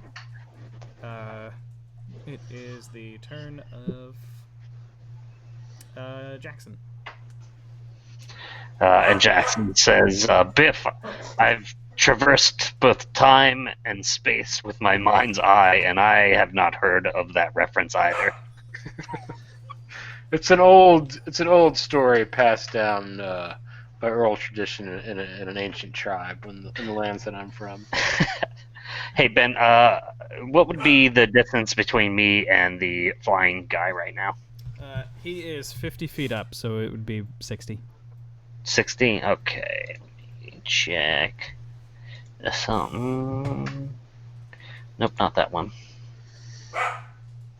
Okay. I am going to try and do. God, they never work. But I'm gonna try it anyway. Acid splash onto him. 16 dex save. Okay, he fails. Alright, he takes 7 acid damage. Okay, he looks really bad. And I'm going to shuffle onto the other side of her and end my turn. Okay. That is your turn. Next up, Khalid, it's your go. I'm gonna hit this fucking weasel twice in a row. 23 on the first hit. Hits. Yeah, Polly Shore's really fucking us up. 11 damage to him. And he goes, ouch. Yeah. Whoops. And then I'm going to hit him again. And I'm going to add the Bardic Inspiration to that one. It's a D8. It's a T8, baby. It's only 13. Yeah, your trident gets pushed back by the winds of his little twister. Okay. That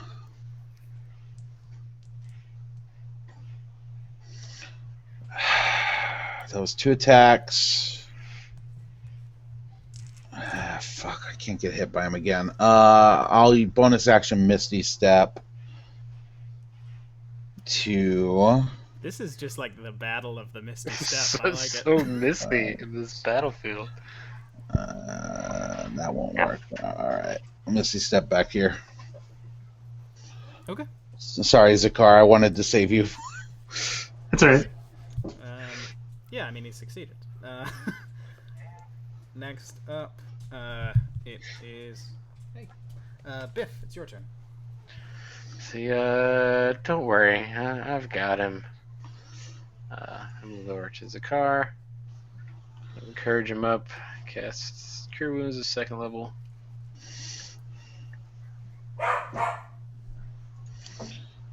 For, oh man, 10. Nice, thank you. Okay. Yeah, you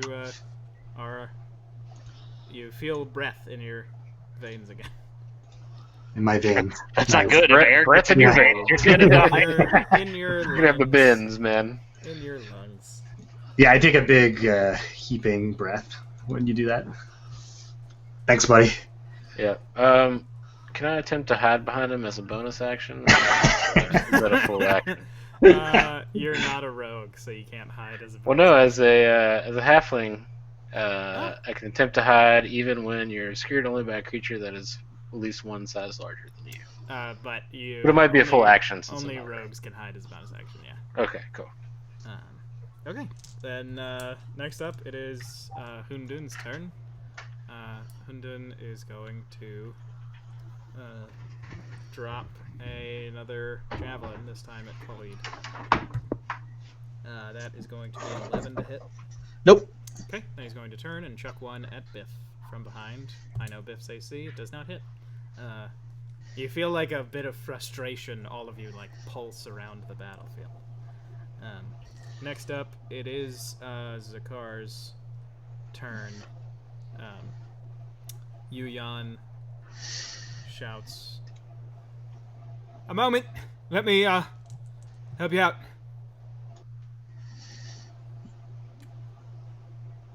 What? She's What? mechanics-wise, she's asking if you would hold your turn.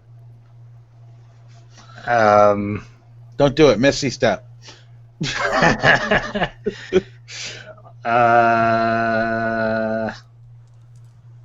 Yeah, okay. All right. But She- I can just hold my action, right? So I'm gonna go ahead and use my movement to stand up. Okay. So She runs to this spot, and with her action, she reaches out and grabs your quiver and says, "Ignis!" And you feel there is like a new energy to your arrows. oh, sick. Okay. I'm going to spin around then with my action. What is that? Her full turn? Sorry. Yeah, that's her full turn. Okay. I'm going to spin around and let a single arrow fly towards Hunden without sharpshooter. Okay. And that's 18 to hit. 18 hits. And 5 piercing damage plus my ire. Okay, and then an extra 1d6 of fire damage. Okay, so that is another 5 fire damage and 7 piercing damage. Okay, so the fire damage, basically as your arrow streaks up through the sky, the arrow just looks normal, and then you see the tip ignites, and then the whole arrow catches fire just That's before awesome. it hits him, and it pierces him in the stomach, and he sort of tries to grab at it and pull it out, but his whole body just gets wreathed in flame, and Cool. he crashes to the ground, dead. Thanks, Yuyan. And then I'm gonna You're right. spin around again and focus my bow onto what's the name of Conquer? Kyonki. What? Yonker. Sorry, Kyonki. Kyonki. Okay, so yeah, I'm gonna focus on Kyonki and do a sharpshooter at him. Okay. 19 And that hits. is a 19 to hit. Yep, and you still have fire arrows. Okay, so that is 16 piercing and 4, so 20 total. Okay, he goes to bloodied into fucked up. And I'll just let out a cry when I do that. Yeah. And that's my action. He just goes, "Fuck! Oh gosh!" For his turn, I believe, Nathaniel, correct me if I'm wrong, but does he just, now the stinking cloud doesn't bother him? For He whose just turn? Can't see. It's Tao Tai's turn, sorry. If he starts his turn completely concealed in it, he has to make the saving throw. Oh, okay. Oh, wow, he fails again. There it goes. So you just hear for his turn. But he can move then. Does he It says that he can't take actions for that turn. No, it says it can't spend his action. So Okay. you have a move action and then a standard action. You just see his boar head like stick out and start going, breathing in fresh air, but he does not take his action. Next up, it is Kyonki. Kyonki is going to pop up right here. Slash at you, Biff. That is a 21 to hit. Yeah, that hits. Okay. You only take 7 slashing and 4 fire. You only take 11 damage. Oh, Second buddy. attack, he is going to, I think, just attack you again. You're the healer, Okay. and you keep calling him something he doesn't understand. That one, only a 12 to hit. Yeah, that won't do it. Okay. So he just one doesn't quite connect with you. Jackson, your turn. Okay, Jackson's gonna move. Oh, actually, I better measure something out first. Oh yeah, that's plenty of space. He's gonna run up to here, and he is going to do the acid splash in the area that it would hit both the both enemies. So they both have to roll against this.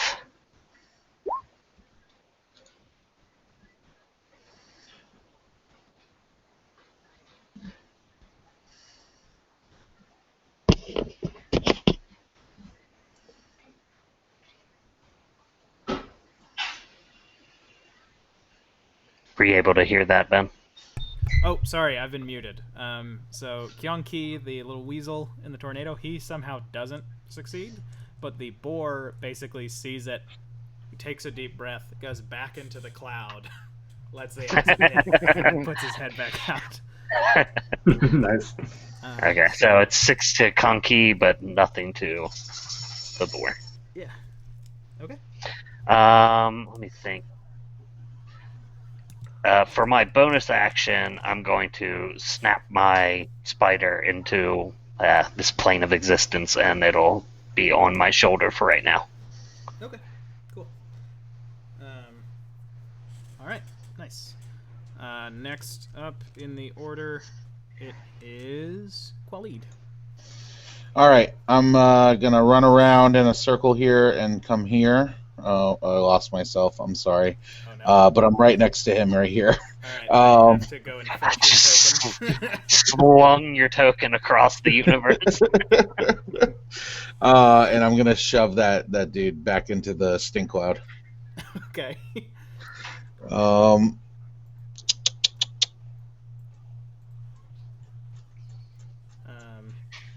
you just shove him. So this is your opportunity. Oh, it's not an attack. Oh, I got you. Yes, yeah, it's just a shove. You're right. Okay, but then your opportunity attack, Zakar, you would be allowed to punch him. Hell yeah. He goes back. I'm gonna punch this giant boar. He's really just whipping him with the cuts of his mustache. Yeah. Yeah, you do not connect, Zakar. Neither of you connect with your opportunity attacks. Damn. But he does but he's go back in into the that, back in the cloud. and you just hear, "Oh no!" And is that's your action and your movement? Yep. Right? Okay. Exactly. Then we go back to the top of the order. Biff, your turn. Alright, pretty sick of this conquer dude. I'm gonna hit him with my rapier. That doesn't mean anything.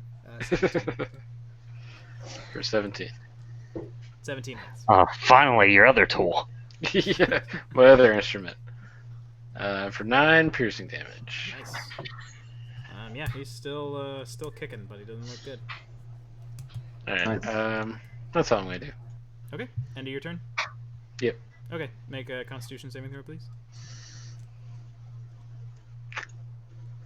12. Okay, the twister starts spinning and just kind of pushes you. You go back into the stink cloud. And you take 5 points of force damage. Okay. He does not take an attack of opportunity on you. That is your turn. Then we go to... now we go to Zakar. Alright, I'm going to stay where I'm at, and I think I'm going to just, with my action, we'll start with one longbow shot at Kyung-ki at disadvantage. Okay, gotcha. Right? Is that... It would I think be that's how it disadvantage works. if you're in melee range, yeah. Yeah, so that's 11 to hit. I'm going to go ahead and use my inspiration dice. So that's 15 to hit? Just hits. Okay, Nice. so that's 5 plus another d6. That's 11 damage. Okay, he is on his last legs as you just point blank a arrow into his tiny body. Nice. And I'm going to use my movement to drop my longbow and pull out my Well, I guess I can't break up my action like that, so never mind. I'm just going to do the same No, thing that again. would just be a bonus action to change your weapon. In the way change my weapon? In the way that I DM, changing weapon. Oh, okay. is bonus action. Yeah, so if you don't mind, I'll use my bonus action to change my weapon then and draw my my short sword. And I will.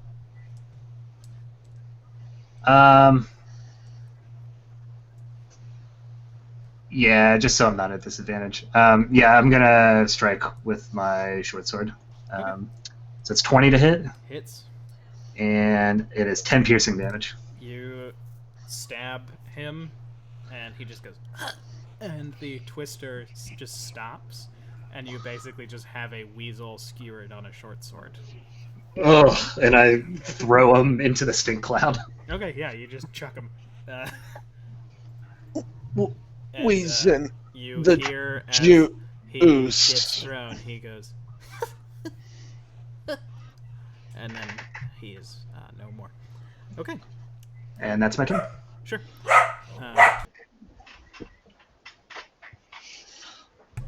Yu Yan, for her turn, is going to run and go here. And then, Biff, are you a willing party in being picked up? Sure. Yeah, she just grabs you by the back of your clothes and yanks you out of the stink cloud. Cool. Alright, we're almost done. And then she is going to impart a piece of advice. If you've got anything cold, use it on the boar.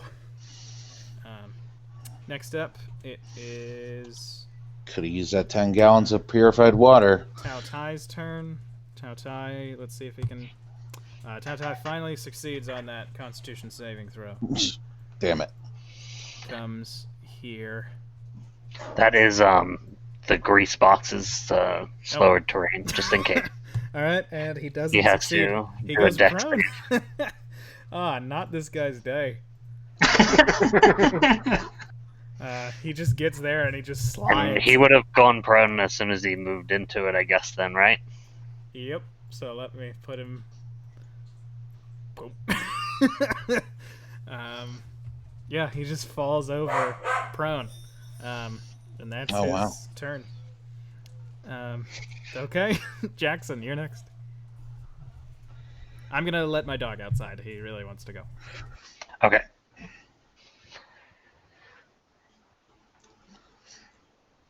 Ben wants you to believe that he's the one who let the dogs out. Who? Him. What do you think they're up to now? The dogs? Probably just rolling in No, residuals. They're Yeah. probably just living comfortably for the rest of their lives off of that one song. I'm back. Are you guys okay just checking in right now? Are you guys okay if we finish this combat, have a 7-minute break, and then play another 20 minutes? That's fine. That's fine with me. This is a big combat.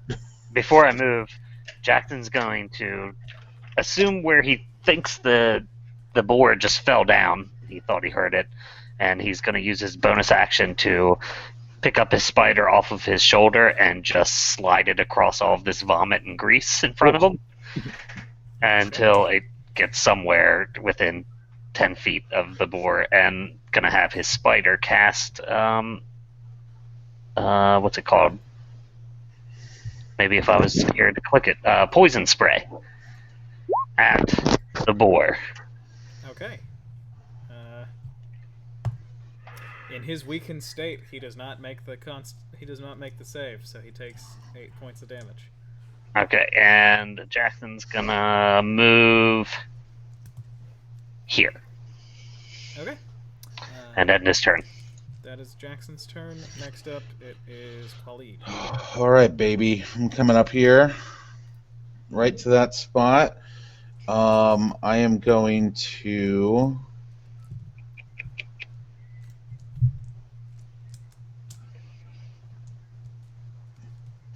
I'm going to...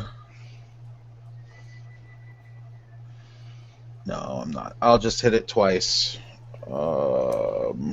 Does Khalid have advantage because he's prone? Oh, yes, you do. Okay. Or does the So- mist like cancel it out? I don't know. He's a big fella. He's You a big can see guy. him Yeah, 'cause you're okay. So close. So you have advantage, Khalid. 19. 19 hits. Okay. I'm gonna use my last first level spell slot to do the thing I do. Yeah, smite. That's it. Thank you.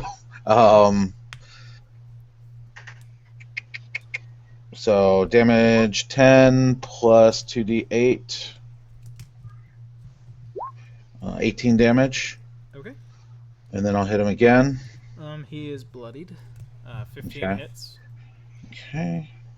And I'll use my last second level spell slot to Divine Smite again. Okay. 24 damage. Nice, dude. Okay. And then I will stay there. Okay. Now we go back to the top of the order. Biff. All right. Keeping in mind what Eon told me, I'm going to pull out my ice wand that I got from the castle. And I'm going to fire it in the direction of this thing. I'm not sure what it does yet. I don't think I haven't really She did played tell around you. with it. So She did tell you. I will remind Oh. you because this is very recent for your character. It is not a ice spell. It is lightning magic. oh shit, that's right. Well, I'm still going to shoot it off. Why Okay. not? You lift it up, and you all turn and see Biff doing this. And he holds it up, and for a moment there is just a flicker of like static electricity that sort of courses down the wand. And then Biff, you are launched back 5 feet because you are Okay. not very big. Nice. As about the height of Qualid from the tip of your wand. Just this single thread width line of lightning appears, and this jagged bolt of it rushes forward and shoots through the boar and off the cliff.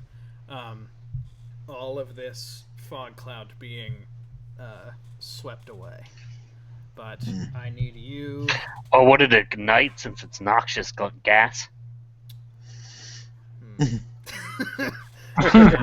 No, because everyone but you would take damage. I'm okay with that. I need you to roll 8d6, Biff. Woo! Basically, Okay. just you had your feet planted, you held out this wand, this line of lightning showed up, and from it, just this massive Any bonus jagged to bolt punched forward. No, just 8d6. Oh, 27, Nice. baby. All right, 27. He is so close to death. It's not even funny. But go. You like feel the wand be like, I'm not as full as I once was. Well, Don't have. after that, I might be using you to fill me later. So Oh. Jesus. Okay. I just got that. Zakar, you're next. I'm gonna let my dog in though. All right. I have my short sword out. I'm going to focus my ire on this creature and attempt to hit it with my short sword. I'm assuming I still have advantage because he's prone. And I can hit twice. Woo! Double that Oh! 20. Okay. Woo! So for the first one, let's do the crit first for some reasons. Okay, that's 11 piercing Okay. and 8 piercing and 5 piercing. So that's a total of 24. Yeah. So basically, you stab into him as the stink cloud like passes you. That's when you stab him the first time, so you can't see him for a second. And then you stab him again just before your vision is clear, and you see that you're stabbing a dead big boar thing. Nice. Okay. And I'm just breathing heavy, and I take the 6 good berries I have in my pocket and shove them all in my mouth. Yeah. And for getting through stuff's sake, all of their bodies have disappeared once they're dead. The only things left on the battlefield that aren't natural is the Gian of the tiger guy, and then the long rod that is now about it's only about 5 feet tall, and it's only like a few inches thick. But you see it has like a red spiral around it. Oh, they could have used that as their axle on the on the wagon. Shucks. But let's go ahead. Doesn't that rod just look like an unbladed Guandao to you all? Let's take a 6-minute break. Is that enough time? Cool. Okay. Yeah. Okay, Yep, get back sounds here good. at 8:50, and then we'll play for about another 20 minutes. Sounds good. Okay. As you can see, viewers, you can go to Instagram, Twitter, or YouTube from the stream page itself. This probably isn't a pleasant experience to look at. I'm sorry that I have to keep getting up to deal with my dogs. It's just neither of them are very big, so they do. It's alright. through They're the like, window. live animals that need care that adjusts by the minute. So when you need help with that, the one place that you can turn, right? Feeder supply. Yes, here in Louisville, it's Feeder Supply. Make sure you always go to Feeder Supply. Oh, I didn't even think Locally about that. owned and operated. That is definitely a local chain. Yeah. No, I'm thinking tomorrow's Instagram post is going to be a picture of the two of them, so that everybody can feel guilty for being, if they're mad at them.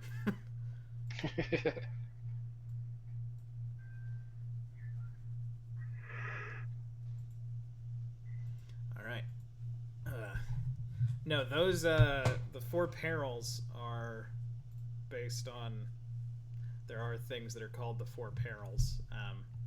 There's not much description that I could find of them, so I had to decide what they looked like. For pretty much all of them. Like I had the weasel and the butterfly. Those were based on what little I could find. Because the weasel is actually the same as a Japanese yokai. It's like a shared mythos. But they are the counters of the 4 guardians, which are the basis of 4 villains in Yu Yu Hakusho. So that was not. Okay. So it was a Yu Yu Hakusho reference. I love Yu Yu Hakusho. It's my favorite anime. Ben, can you explain to me what the weapon that they left behind is? Yeah. So a Gion is just a longsword, like stat-wise and everything. Yeah. Okay. Cool. It's like the straight sword, right? It's a straight sword. It's like the sword in Crouching Mulan. Tiger, Hidden Dragon. Yeah. Yeah. Okay. That is the rod will function as a rod, but it has other properties. How small is it? You said it was like 5 foot. It is 5 foot at the moment. Okay. He said, tipping his. Yeah. Sure. Well, and we saw it be much larger than 5 foot as well, right? Yes. So. I'm entering the last 5 points into myself, Okay. so I'm not dead. I am bloodied. That was pretty close. Ben, do you mind, and I don't know if this is a spoiler or not, but what was the Constitution saving throw that I was doing when I was dying? Oh, that was just Kyonki, his tornado. twister. Yeah, if anybody ends their turn within 5 feet of him, Oh, it right. does a push, and because he is basically just kinetic energy made form, he gets multiple attacks of opportunity. So the reason he wanted you all to group up, that's why when you all were all close together, he was super excited. Yeah. Because it meant that he could basically just push you out, hit you, push you out, hit you. That's awesome. Yeah. That would have killed me. So. Oh yeah, no, and it would have been a double critical, so you would have had 2 failures. Yep. And I mean, I'm glad that it didn't happen. And I would have ended and if it didn't kill me, I would have ended my turn in the stink cloud, Oh, yeah. and that probably would have killed me. I mean, I your friends would have had a harder time convincing themselves to go save you after they spent a really long time being like, I'm gonna heal myself, which is like it's a much smarter D&D move. Yep. It's just as someone who has only played one long campaign and was a fighter, my job was, let me give you a healing potion. Yeah. Yeah. I mean, I spent the majority of my spell slots that fight healing. Yeah. Seriously, no, that was clutch. Yeah, no, that was everybody played it really smart. Everybody did things that, like, the tiger was basically just a distraction. So Qualid getting rid of him super early with that shove maneuver was, Yeah. like, everybody played a good role. That was great. That was a fun fight. It was. A little bit harder than I thought it was because you all just didn't hit them right at the start, so it made it seem like you all were on the losing side. Yeah. The boar, who basically none of you attacked, he only had 12 as AC. Like, all of them had a big disadvantage. See, I thought he was going to be way hardier, so I was like, I better save him. My play on him was going to try to be to like thunder wave him off the edge of the cliff, but that would have been dope. I never got a full opportunity to make it happen.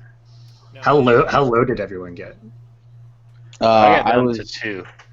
Oh, really? Wow. I'm at 5 right now, actually. 9. I was down to 9. Jeez. Yuyan, Yeah. what's she at? Yuyan is at 1 hit point. No way. Oh my god. But Would an NPC have death saves, or do they just die? for ones of Yuyan's For ones that Ben likes, they have. yeah, no, 100%. Like, if you all go, like, basically, if it is a NPC who I have prepared, Right. Yeah. they have death saves. If you all go and just, like, convince a farm boy, if you're just like, hey, grab this spear, come with us, they will, that farm boy will not get death saves. Unless We've got farm boy convincing wine right now. We should give that shit a go. unless I decide that I like. Let's get some farm boys on our side. So, like Captain Halfling would have had death saves, but none of his troops. Correct. Cool. Yeah.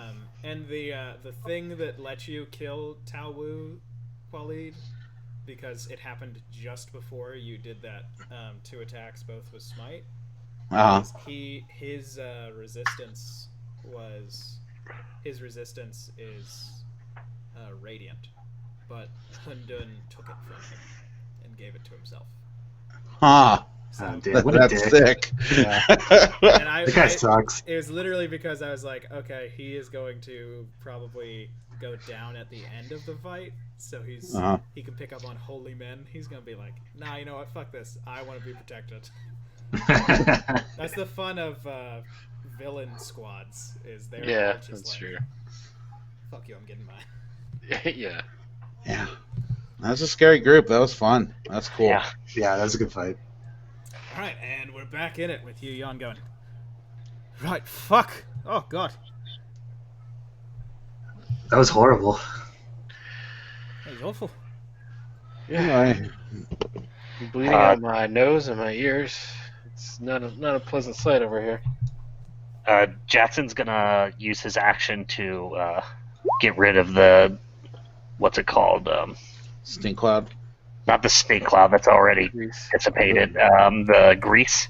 So he just holds up that glyph, and it all just sucks straight through the glyph and goes away, and it And flings. now it's just And vomit. it flings the vomit around a little bit as it all gets ripped around. I'm gonna say that I make a Constitution saving throw for the vomit going everywhere.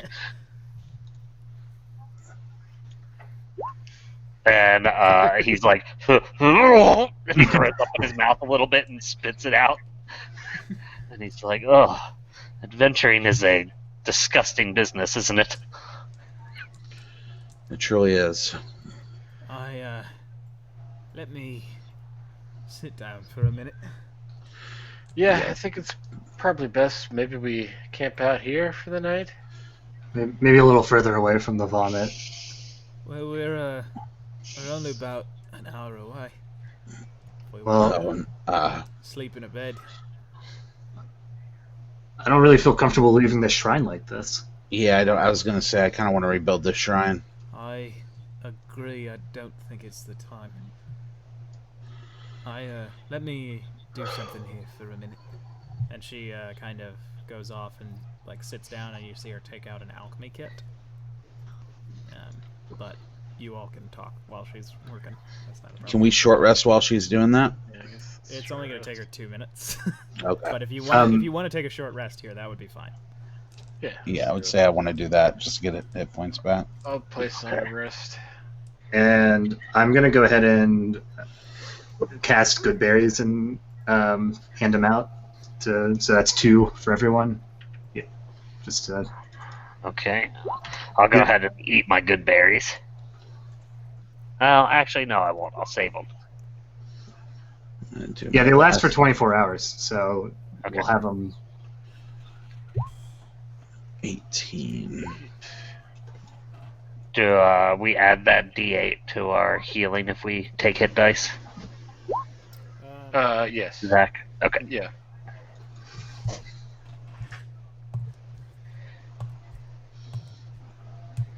Okay. Do we add it for every hit dice, or is it just that? For everyone you spend, yeah. Oh, okay, cool. Oh, I didn't realize that. Yuyan just looks over as she's working and goes, "Oh, it's lovely." Sorry, go ahead. No, go ahead. You see she has been working on what looks like basically like very watered down healing potions. Oh.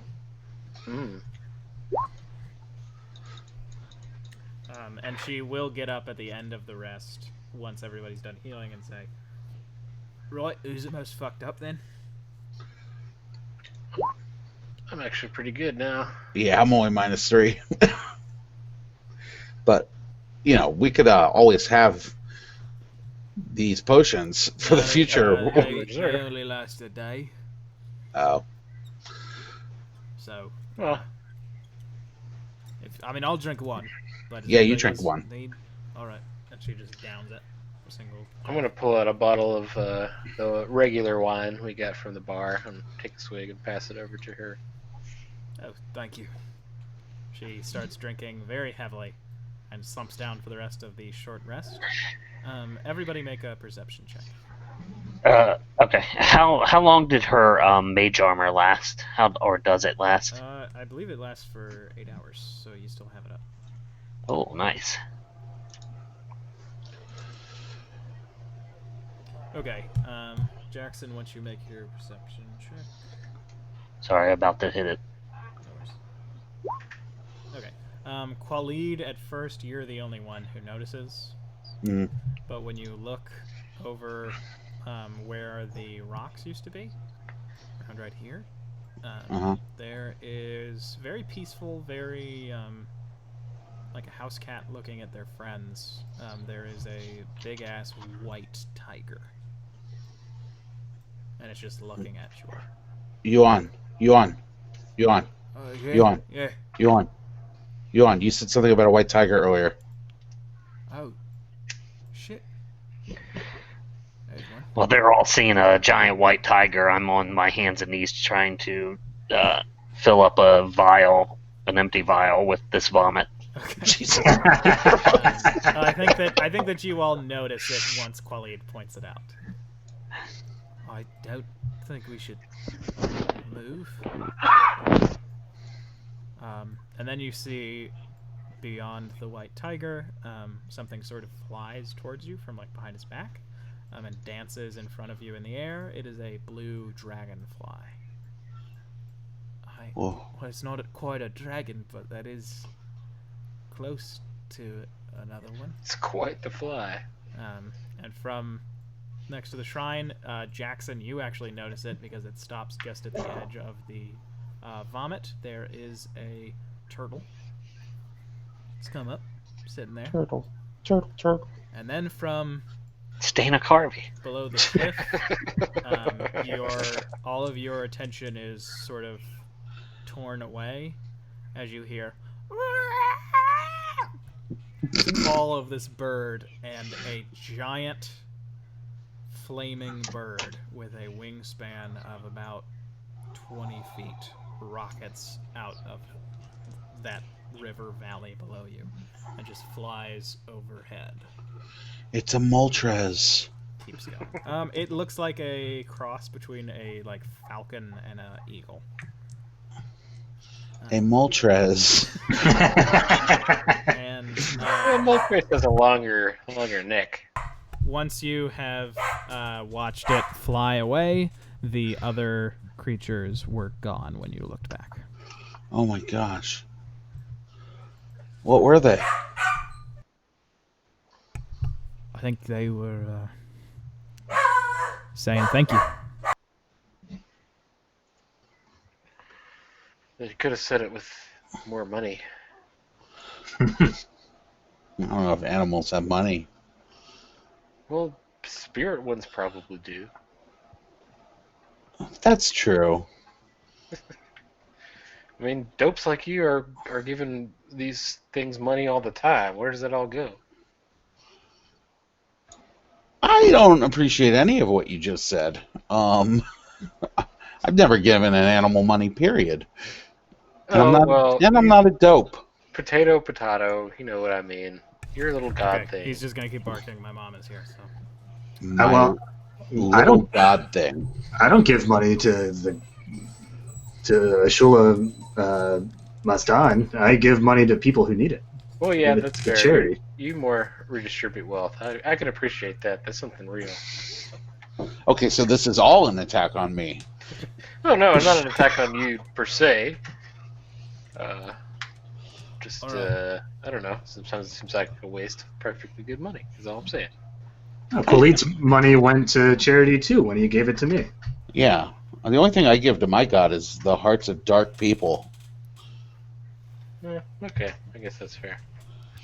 Yuyan, as you all speak, has stood up, held out her hand, and basically shoved it down at the ground, and a small bowl appears, and she has taken one of the bottles of rum out of her sack and poured it into that hole. Wait, what are you doing with that rum? She's pouring it out for the homies, dude.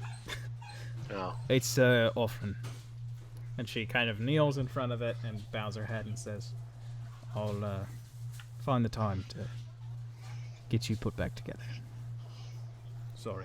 Ben, I'm going to walk up to it and put a stick of incense on either side and light them.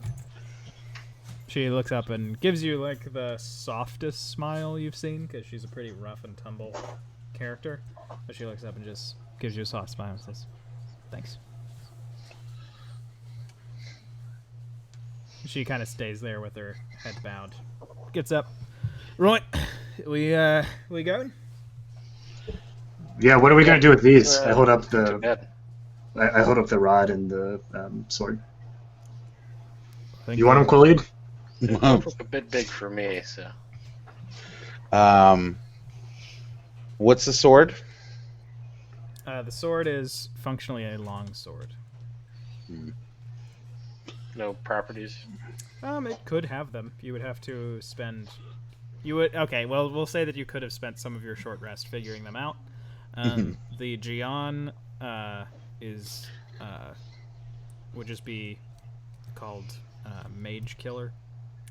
Basically, if you attack someone who has cast a spell in with their last action, you gain advantage. You can only use that 3 times.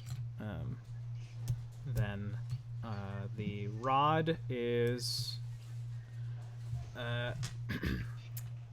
it is called, I need to find the name of it, sorry. I think it's Nyongbo. But essentially, it can grow from 5 feet to 10 feet. And with 10 feet, it is a reach weapon. At 5 feet, it has an additional 1d6 of fire damage. It is a quarterstaff. You all have no way to make it pillar size. Yeah. Sure. Because you're just not that big. Big spirit. I mean, the sword makes sense for me. Quarterstaff is probably good for Jackson or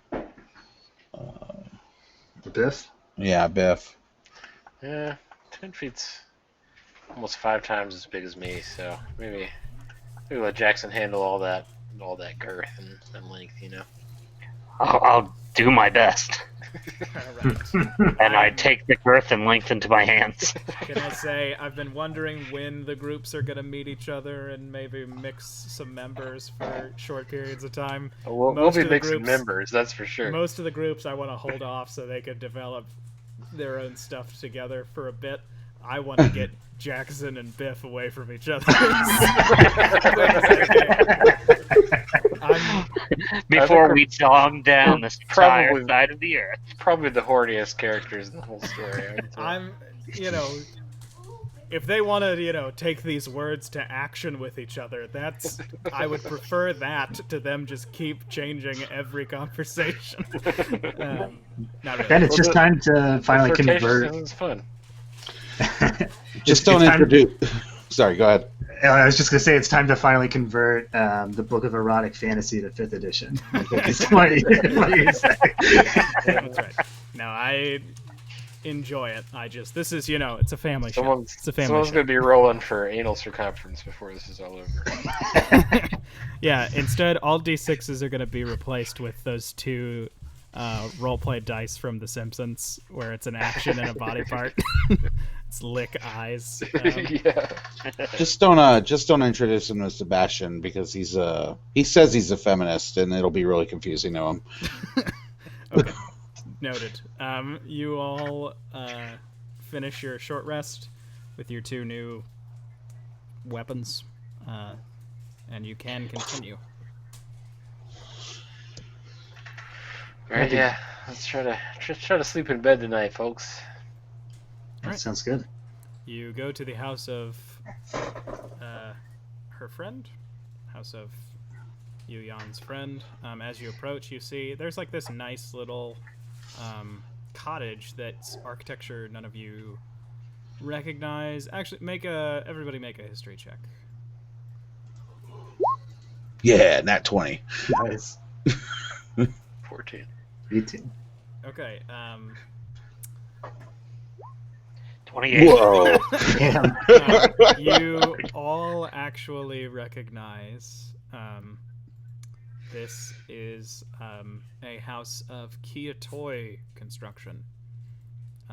It's sort of long and thin.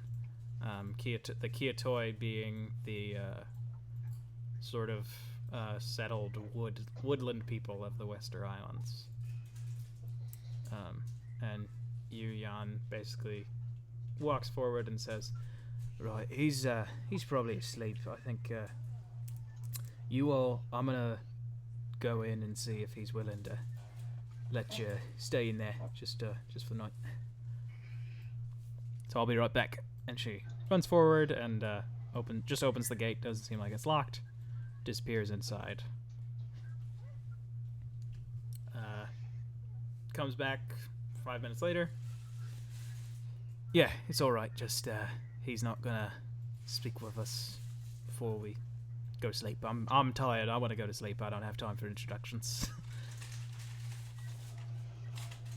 Sure. Yeah. Thank you. Yeah. Okay. Before we sleep, would you like to help me? I'm experimenting with a new spell. Yeah, all right. It could get exhausting, just so you know. Yeah, I'm all right. Okay. We can do it in whatever quarters he sets up for us to sleep. All right, hang on. What kind of spell is this? Is this This is some Crowley shit. That's gonna be some sex magic. all right? Make a persuasion. I don't want to play it out. I'm make gonna say that. Make a persuasion check at disadvantage. Okay. Disadvantage. Persuasion. That'd be a 2. She just kind of does like a half-mouth grin and says, "Not tonight." Not into vomit play.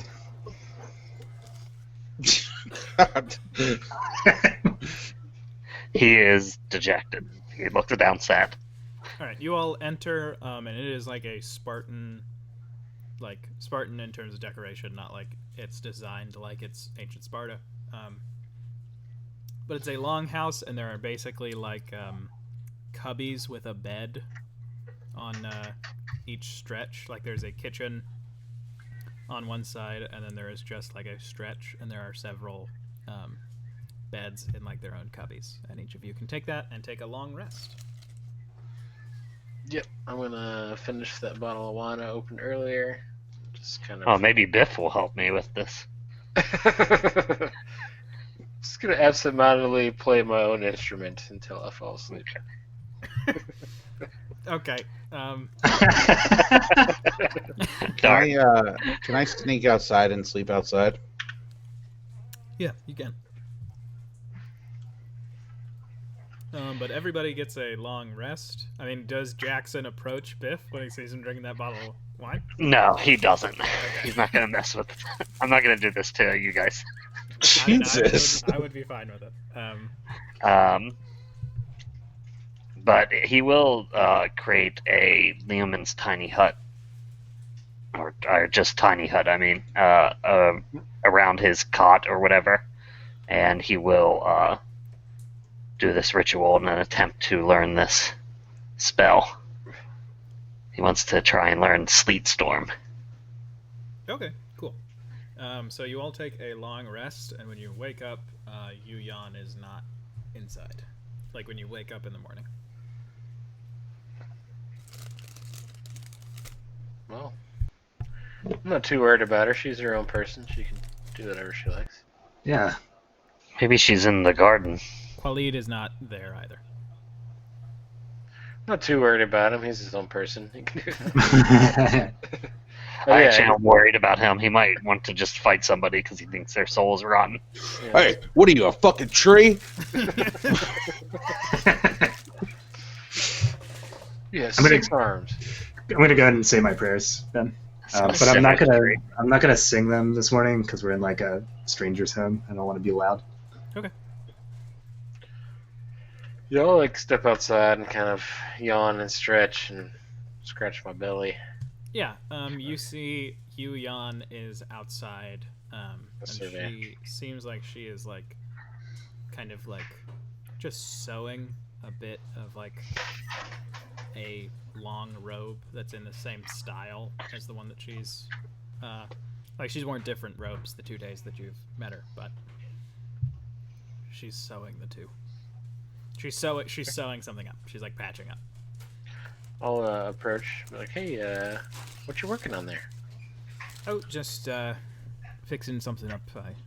I like to put designs. I don't have a lot of coin most times, so I just buy pretty cheap and then try to supplement. You know, one thing falls apart, strip that apart, make it into little threads, little patches, and Yeah, that's actually pretty cool. Would you ever consider doing me one? oh, you want a robe? I mean, not necessarily a robe, maybe a blouse or a shirt or... Yeah. I don't know. It looks like you have some skill there with that needle. I do. Something cool and unique is always right up my alley. Sure. I'll work on something for you. I don't need as much material for you. Sure, and if you need gold to get something, I'm willing to put up that cost. Yeah. All right. Khalid, you wake up to Biff and Yuyan speaking, and I'd say that Zakar, you've finished your prayers, and Jackson, you're awake. Okay. I'm gonna roll to see if I learned that thing last night. Forget what we said we were gonna roll for it though. Was it a D100? And it's like a 10% chance, right? Yep. And I'm gonna call low, so if it's 10% or under 10%, the lowest 10%. Okay. Did not, so I wasted 25 gold worth of materials. We're not mad at you. Yeah, unfortunate, but it is what it is. It's not that unfortunate. It's a pretty. It's a 10% chance only. Yeah. But so it is the morning. So Yuyan, is your friend around? Yeah. He's out getting breakfast, I think. Oh, well, does he need a hand? Like just for him breakfast, or No, he's not social, but he's a proper host. I think he's bringing up home enough for everybody. And Zakar, I don't think he really needs help. And when she says that, you see emerging from the tree line an average height human man, but very, very broad and very well muscled. Looks like he is in his late 50s. And he is definitely from the Wester Island. And he is approaching. He has like a thick beard that's going gray and hair that just goes down like past his ears. Definitely seems like he cuts his own hair. And he walks up and he has a large elk across his back. And you see he has a longbow that is about as tall as he is. And you can see that it is it looks like it was made in Dasaro, for those of you who are familiar with a lot of weaponry.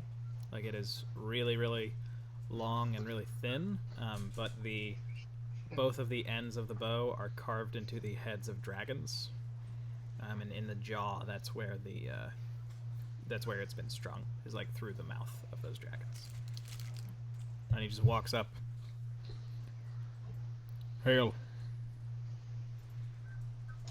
Hell. Hello, friend. Thank you for allowing us to use your quarters last night. It's nothing. It's polite. You, Jan, needed a place to sleep, and you're friends of hers, so that's all right. It's much appreciated. Do you have any chores you need help with today? Maybe something we can help you out with before we go? I can dress down that elk for you if you'd like. All right, and he just lets it drop from his back.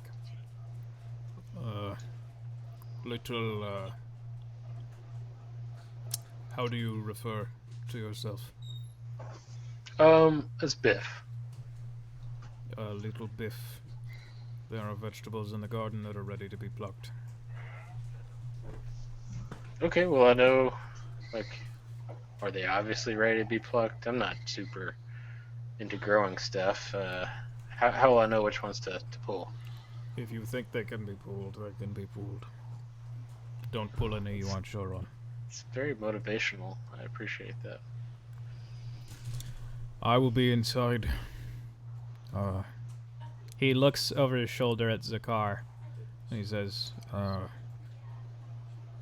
get your bow. Once you're done.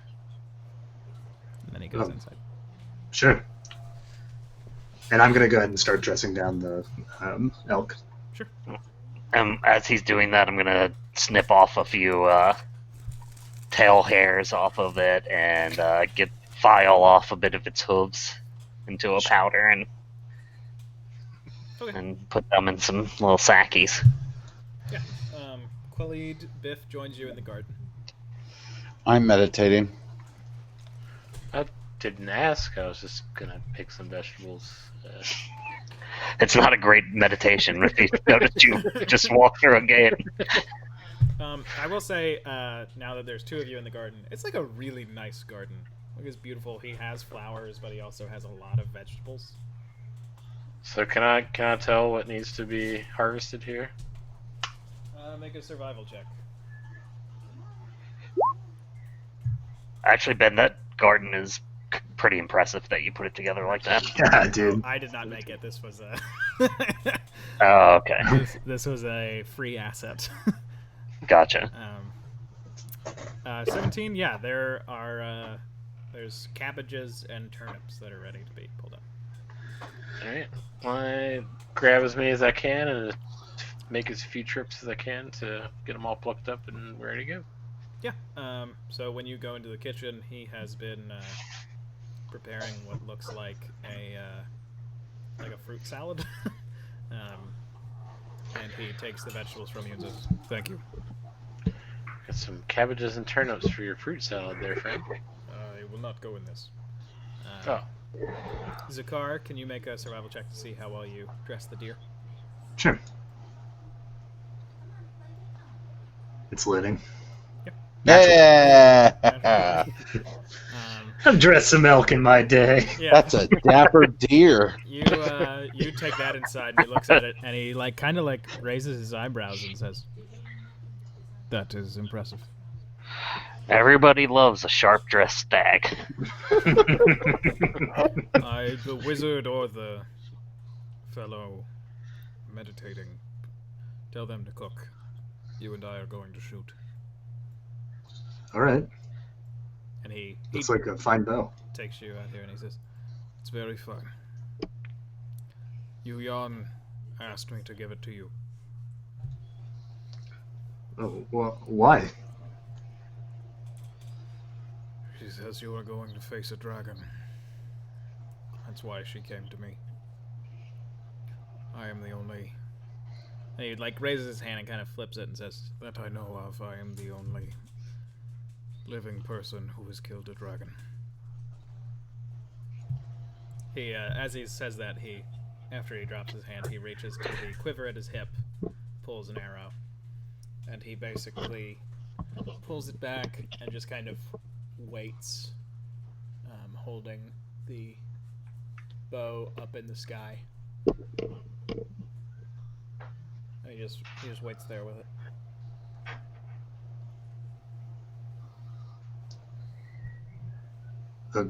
Did you do it with this bow? Did you do it with this bow? Yes. This is Fail Not, the dragon killer. It was made to tear them asunder. And he's just holding the string back, Ben, when he's saying this? Yeah, he Or has no? an arrow knocked. Okay, but it's just knocked. It's not pulled back. No, it is pulled back. Oh, wow. And it has Okay. a long draw. Fire.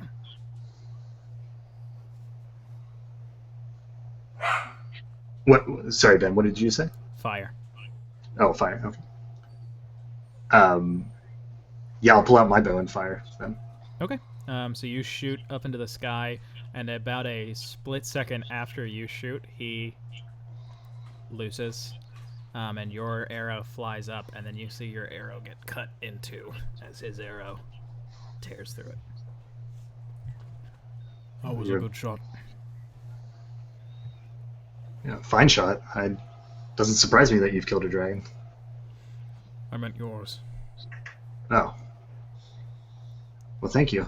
You don't look very strong, but you look like you have a keen eye. Well, I'm not weak either. backhanded.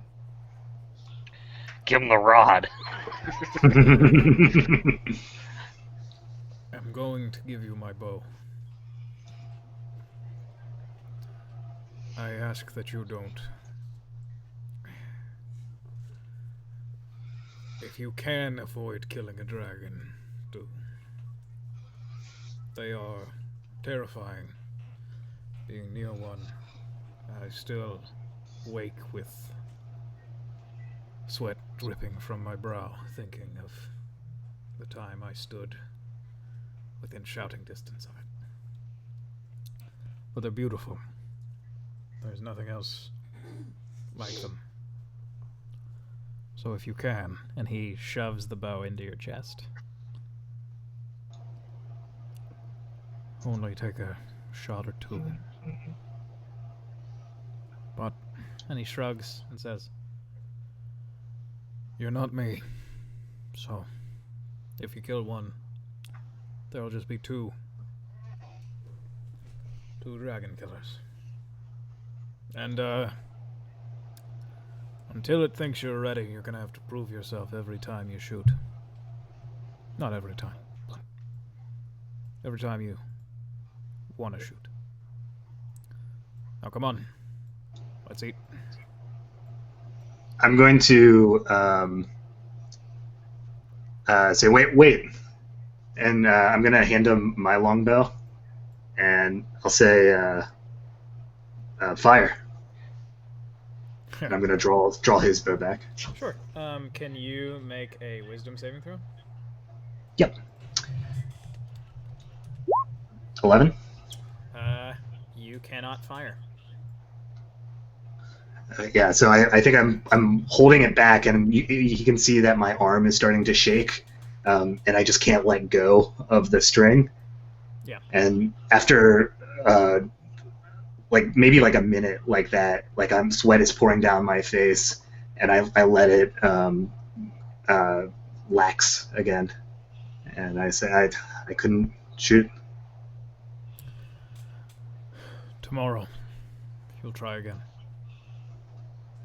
And once fail not knows you can, you'll be able to fire it as many times as you wish. And he turns and goes inside, and Yuyan follows him, and that's where we will leave tonight's session. I hope you all like your venison extra rare. Ooh, boy. Blue rare for me. And I gotta kiss the chef. Apron on. And you see him looking through all of his weird little magic pouches, and he sniffs them, and his nose turns up at one, and he puts a little bit of that on top of one of the steaks. A few empty bottles waiting for you of stuff he's already poured on there. Yeah, and mechanics-wise, basically, if you do something very, very brave, you won't have to make that save anymore. But Cool. Even if you succeed on it, the next time you go to use it, you will have to. And it is like the first time you notch an arrow that day, the bow's like, all right, what do you got today? And if you fail, you can't use it that day. If you succeed, you can use it that day. Okay. But he is not That's going to cool. keep your longbow. But that's our session tonight, everybody. Thank you all for watching. That was a stressful fight, but we got through it as a family. And we will be back on Wednesday with the A-Team. And you can catch the video of this stream. It'll be uploaded in a few minutes. So if you came in a little bit late and you're like, gee, I wonder if the beginning of this was any good, you'll be able to see. And all of our VODs, except for our first ever stream, are up and available on our YouTube channel. That's all that I have to say to everybody. Yes? Nathaniel? Jackson gives the special steak to the person that owns the house. That's all I'm going to say before we leave. Oh, thank you. I'm glad that you included that. I meant that very genuinely. That was very sweet of Jackson, who's not a sentimental character very often.